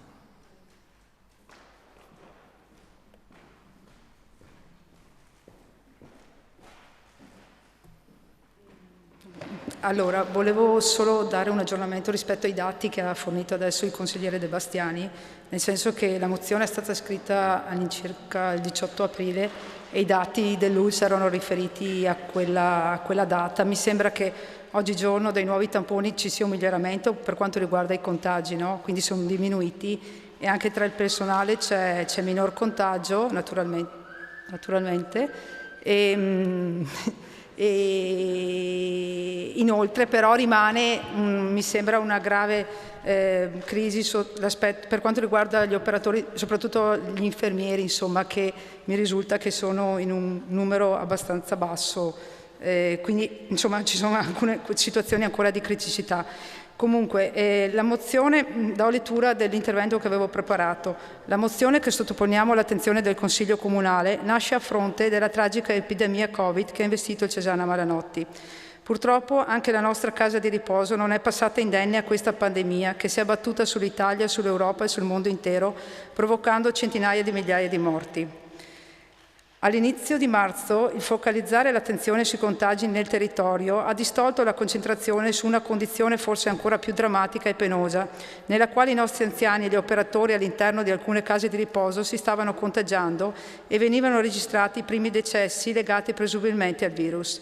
La forza della struttura sanitaria regionale e locale, se da una parte ha limitato i contagi e i decessi rispetto a quelli avvenuti in altre regioni del nord Italia, dall'altra non è riuscita a frenare i numerosi contagi e decessi avvenuti in alcune IPAB. In questa pandemia anche la nostra città paga un prezzo altissimo in termini di perdita di vite umane, perché ricordiamoci che il Cesana Malanotti è Vittorio Veneto. Il nostro istituto spesso è considerato quasi come un'appendice esterna della città, dimenticando che al suo interno vivono e sono accuditi i nostri genitori, i nostri nonni, che tanto hanno fatto per Vittorio Veneto. Inoltre al suo interno lavorano circa 170 operatori che quotidianamente si adoperano per accudire nel migliore dei modi i nostri anziani. Per tutto ciò, per il rispetto verso le persone decedute, in questo Consiglio Comunale stasera abbiamo l'obbligo di iniziare un percorso che faccia luce sui fatti intervenuti presso il Cesana, che a confronto di altre case di riposo dislocate nella nostra provincia in Veneto ha pagato un prezzo altissimo in termini di perdita di vita e drammi familiari. Stiamo parlando di circa 50 persone che sono drammaticamente venute a mancare in 2 mesi. Di fronte a questi dolorosi numeri, la cosa più sconfortante è che qualcuno vorrebbe far passare l'idea che questi decessi siano legati a una triste fatalità, in quanto persone anziane, e che quindi prima o poi, secondo alcuni, sono destinati a morire e che per la loro condizione naturale sono i più esposti al virus. Quest'ultima cosa vera e risaputa fin dalla prima ora, motivo in più perché la vigilanza doveva essere massima. Ma queste considerazioni non possono trasformarsi in una fredda giustificazione. I principi sui quali si fonda la nostra società ci obbligano a garantire il massimo impegno perché tutti abbiano il diritto di vivere un giorno, un mese, un anno in più. E per questo è un obbligo morale, etico e giuridico fornire ai nostri anziani tutti i servizi sanitari per poter vivere un giorno in più. E invece siamo costretti a registrare dalle pesanti testimonianze raccolte in questi mesi che forse tutto il possibile non è stato fatto. Non è compito dell'Assemblea del Consiglio Comunale ricercare eventuali responsabilità per i fatti intervenuti, però è dovere di un Consiglio Comunale prendere coscienza di quello che andava fatto e che non si è riusciti a fare. Non siamo riusciti a salvaguardare i nostri operatori dal contagio e di conseguenza, scusate sono un attimo tesa, anche alcuni dei loro familiari per la mancanza di provvedimenti e per la mancanza di dispositivi di sicurezza personale che sono stati consegnati dopo pressanti richieste in notevole ritardo. È evidente che la mancanza dei DPI si è prolungata per un lungo periodo. Nei primi giorni di marzo erano già in essere molti casi di contagi da Covid tra gli ospiti, anche se non accertati, e quindi gli operatori in certi nuclei hanno operato con dispositivi non idonei a trattare malati Covid.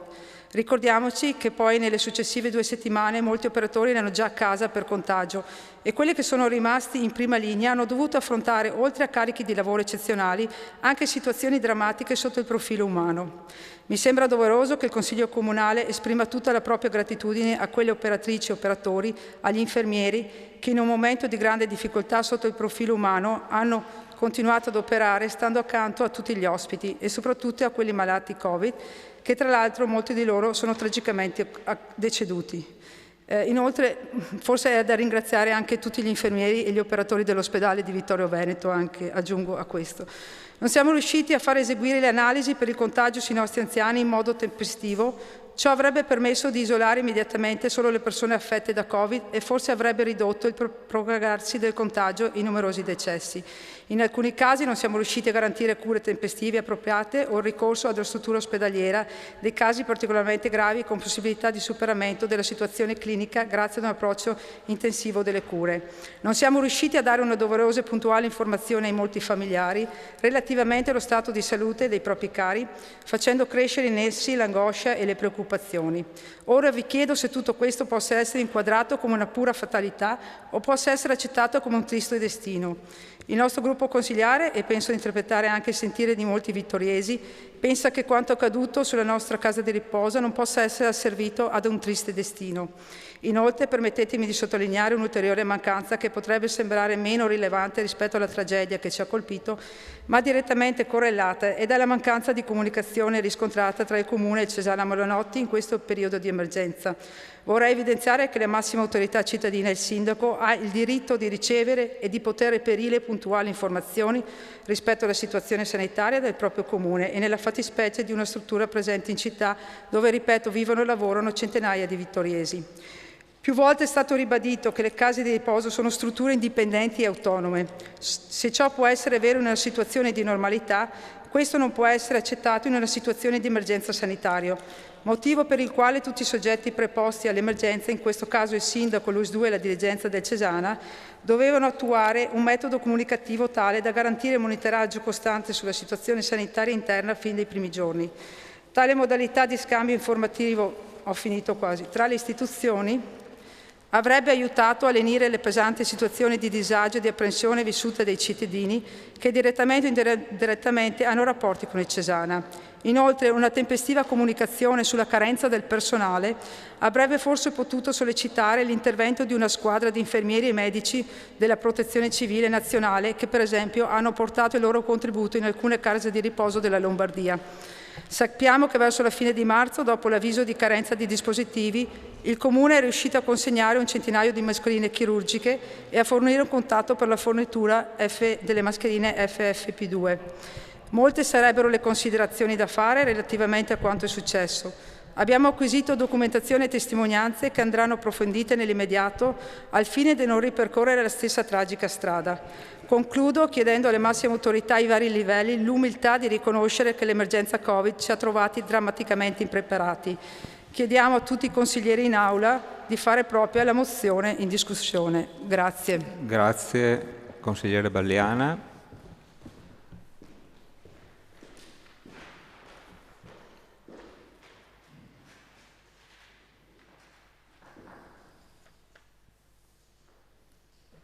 C'è qualche intervento?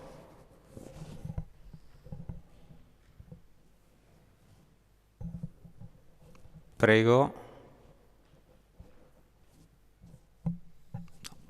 No. Prego, consigliere D'Arè.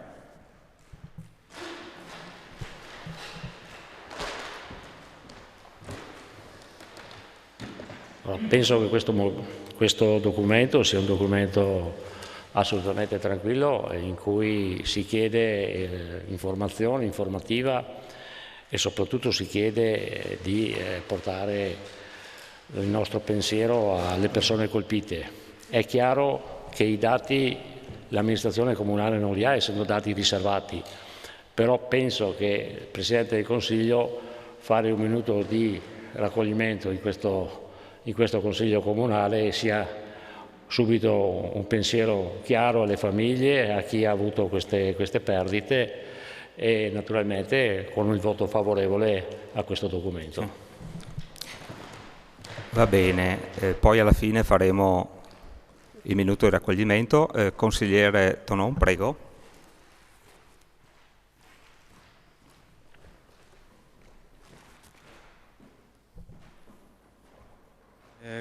Concordo quasi del tutto con l'intervento dell'europarlamentare D'Arè, nel senso che citava il problema dei dati, per cui condividendo la sostanza di quella che è la mozione, soprattutto per quanto riguarda le perdite ingenti in vite umane, chiedo al segretario comunale, visto che questo è anche uno mi pare, dei suoi compiti, di capire se è legittimo il fatto che si chieda di rendere pubblici almeno una volta alla settimana i dati sui nuovi contagi e sugli eventuali decessi riconducibili al Covid-19 sia all'interno del Cesana che nella città, e mi spiego perché.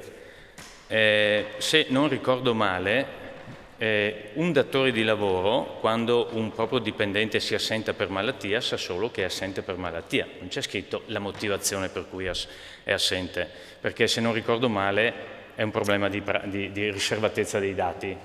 Allora mi chiedo, è possibile per il Comune sapere, a meno che non lo chiediamo all'UILS, che è l'organo, diciamo, l'ente deputato e questo ce li comunichi, mi chiedo, è possibile che per il Comune saperlo e pubblicarlo? Ripeto, è una questione di riservatezza, perché ho letto anche qualche articolo in qualche quotidiano per cui c'era anche questa sottolineatura da parte di qualche familiare che diceva: ma chi vi ha detto che mio papà o mia mamma o chi che sia è morta di Covid? Eliminate immediatamente la notizia perché non è vera, e comunque, anche se fosse vera, è una questione riservata. Ripeto, anche e soprattutto per rispetto, mantenendo ovviamente la questione della trasparenza, ma per rispetto di quelle vite, dei familiari, delle vite di chi non c'è più e dei loro familiari. Grazie. Grazie, consigliere Tonon. C'è qualche... Prego, consigliere De Bastiani.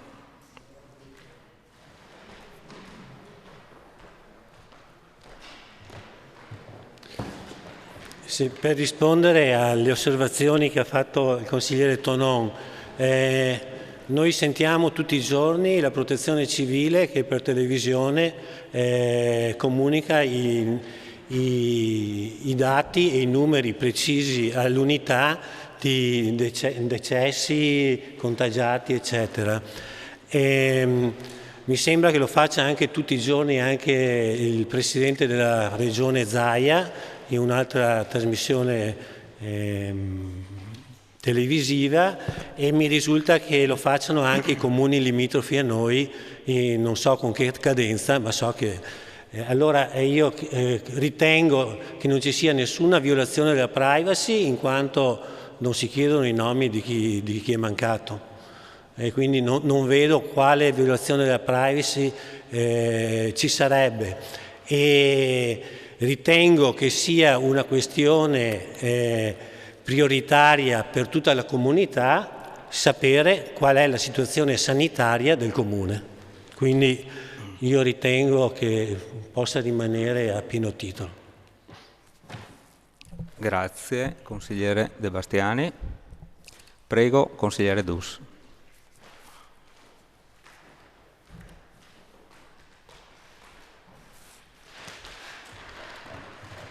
Sì, innanzitutto ringrazio per il gruppo di minoranza per aver scritto questa mozione, che mi sento di condividere in gran parte, perché appunto tratta un tema molto, molto sensibile, molto sentito, e tratta appunto di vite umane, per cui è veramente un argomento molto importante. È solo una questione appunto legata a questo cavillo, se vogliamo, no? Di rendere pubblici i dati. Faccio solo un esempio molto banale: essendo l'ambito molto ristretto, quello del Cesana, se dovesse venire a mancare un solo paziente, è chiaro che a quel punto si saprebbe sicuramente chi è la persona e se è morta di Covid piuttosto che di altro.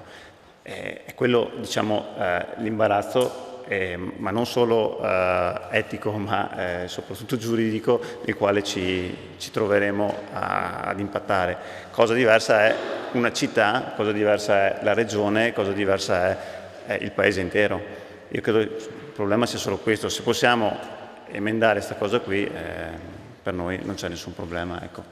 Poi il segretario magari si può dare una risposta in merito a questo, e rassicurarci, noi sosteniamo, figuriamoci. Grazie consigliere. Ci sono altri interventi?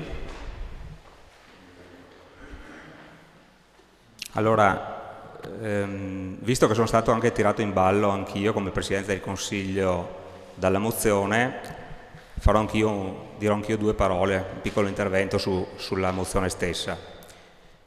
La mozione dei colleghi De Bastiani e Balliana mi trova concorde e le proposte contenute mi paiono condivisibili.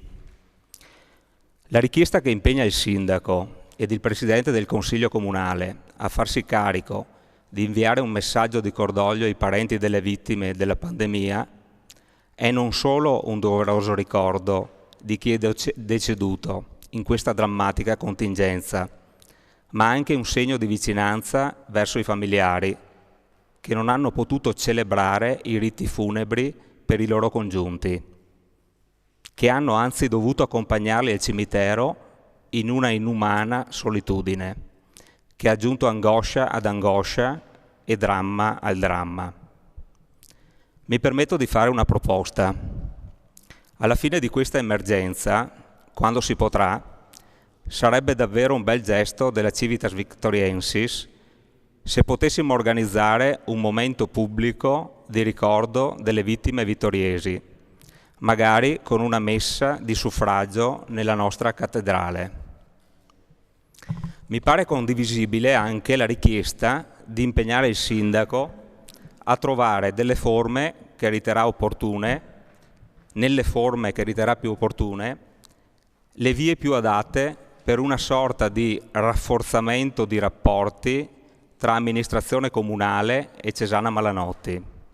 E qui intendiamoci, non quelli formali, che non sono mancati neanche in questa emergenza, tramite email, lettere e PEC, ma quelli sostanziali, effettivamente collaborativi, che devono essere prassi costante tra due istituzioni cittadine che pur giuridicamente tra loro autonome dovrebbero collaborare per il bene comune della città e dei cittadini, soprattutto in momenti di gravità estrema.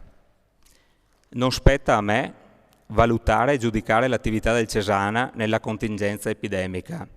Spetta però a me, in quanto rappresentante della comunità eletto in quest'Aula, prendere atto che la fredda formalità di rapporti e relazioni istituzionali tra il Cesana e l'amministrazione comunale è un dato reale e costituisce un problema politico che proprio la politica dovrebbe affrontare e possibilmente risolvere nell'interesse della città e dei cittadini, in particolare di chi al Cesana vi lavora, di chi vi è ospitato e dei rispettivi familiari, che hanno tutti vissuto sulla propria pelle i drammatici problemi creati dalla pandemia virale.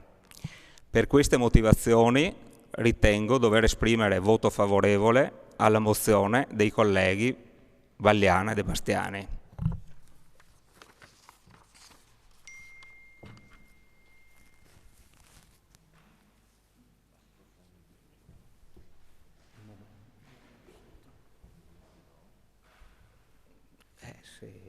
Se domanda, sì.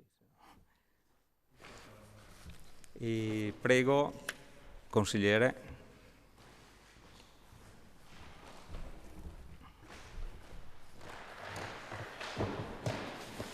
Anch'io condivido pienamente i contenuti della mozione,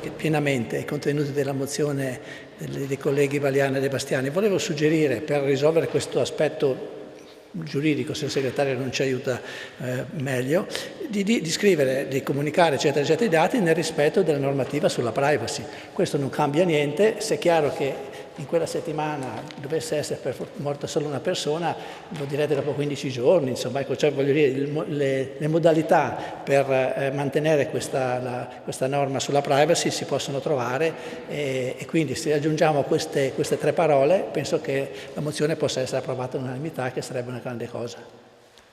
Il mio voto comunque è favorevole. Grazie, consigliere De Antoni. Prego, consigliere Rossetto.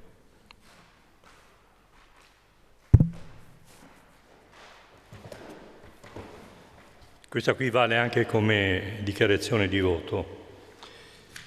Mi sono domandato anch'io alcune cose in queste settimane, sentendo la gente in giro a parlare, e mi sono chiesto, nel rispetto ai doveri e trasparenza di un ente pubblico, spettava al Consiglio di amministrazione del Cesana Malanotti informare l'amministrazione comunale, i consiglieri comunali, i familiari degli ospiti del Cesana, la cittadinanza, perché si sono sentite cose molto gravi. Quindi per trasparenza forse mi chiedo se aspettava al Consiglio di amministrazione. Voglio leggere una dichiarazione fatta dal procuratore della Repubblica, dottor Michele Della Costa. La situazione del Cesana Malanotti è già nella nostra attenzione per alcuni decessi che potrebbero essere collegati al Covid-19. Se arriveranno denunce, procederemo con l'apertura di una nuova inchiesta, perché sembra che dei familiari di alcuni ospiti abbiano presentato un esposto. Quindi, per il bene della città e dello stesso ente, fare chiarezza sulla situazione creatasi credo sia il minimo che si possa chiedere. Quindi il voto nostro del gruppo Lega Nord sarà sicuramente a favore di questa mozione. Grazie. Prego, consigliere Varaschin.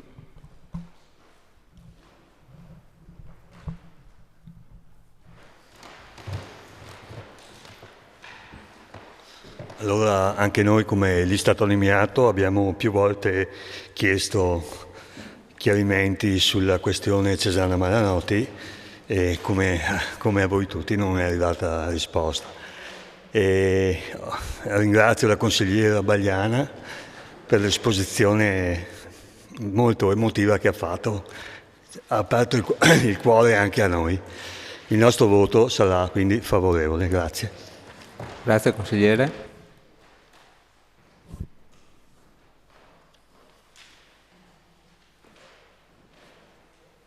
Bene, allora se non ci sono... Ah, prego. Sì, dopo faccio la votazione e poi farei il minuto di... Sì, va bene. Allora facciamo come desiderato dai colleghi consiglieri. Prima del voto, prima della votazione facciamo un minuto di raccoglimento per i defunti.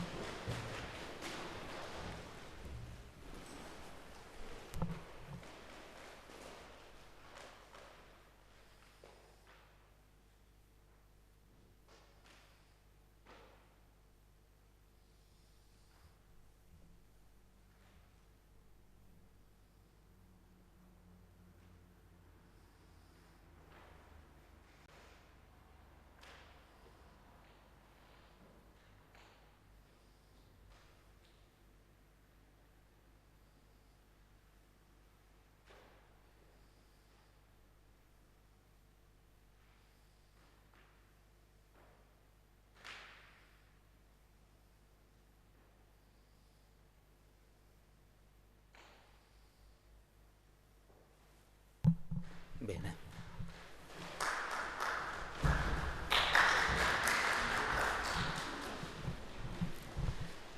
Ora passiamo.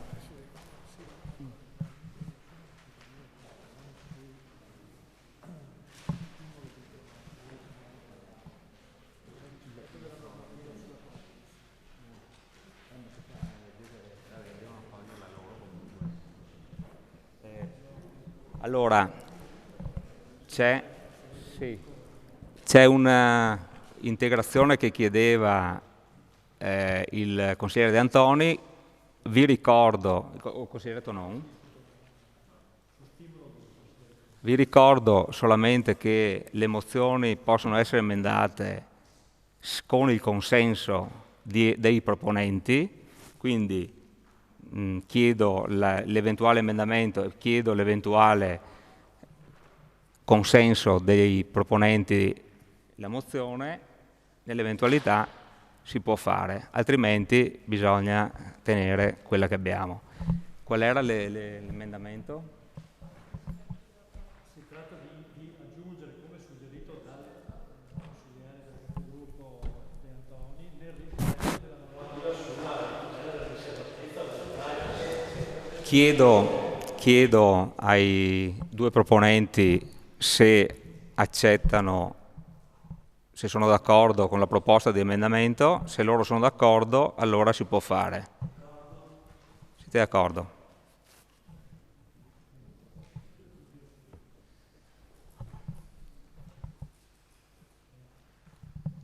Bene. Allora, passiamo alla votazione della mozione presentata dai consiglieri De Bastiani e Balliana. Favorevoli? Unanimità. Vabbè, proviamo. Contrari? Astenuti? Allora, la mozione è approvata all'unanimità. Grazie e ci vediamo domani sera. Attenzione, alle ore 18 domani sera si inizia. Grazie e buonasera.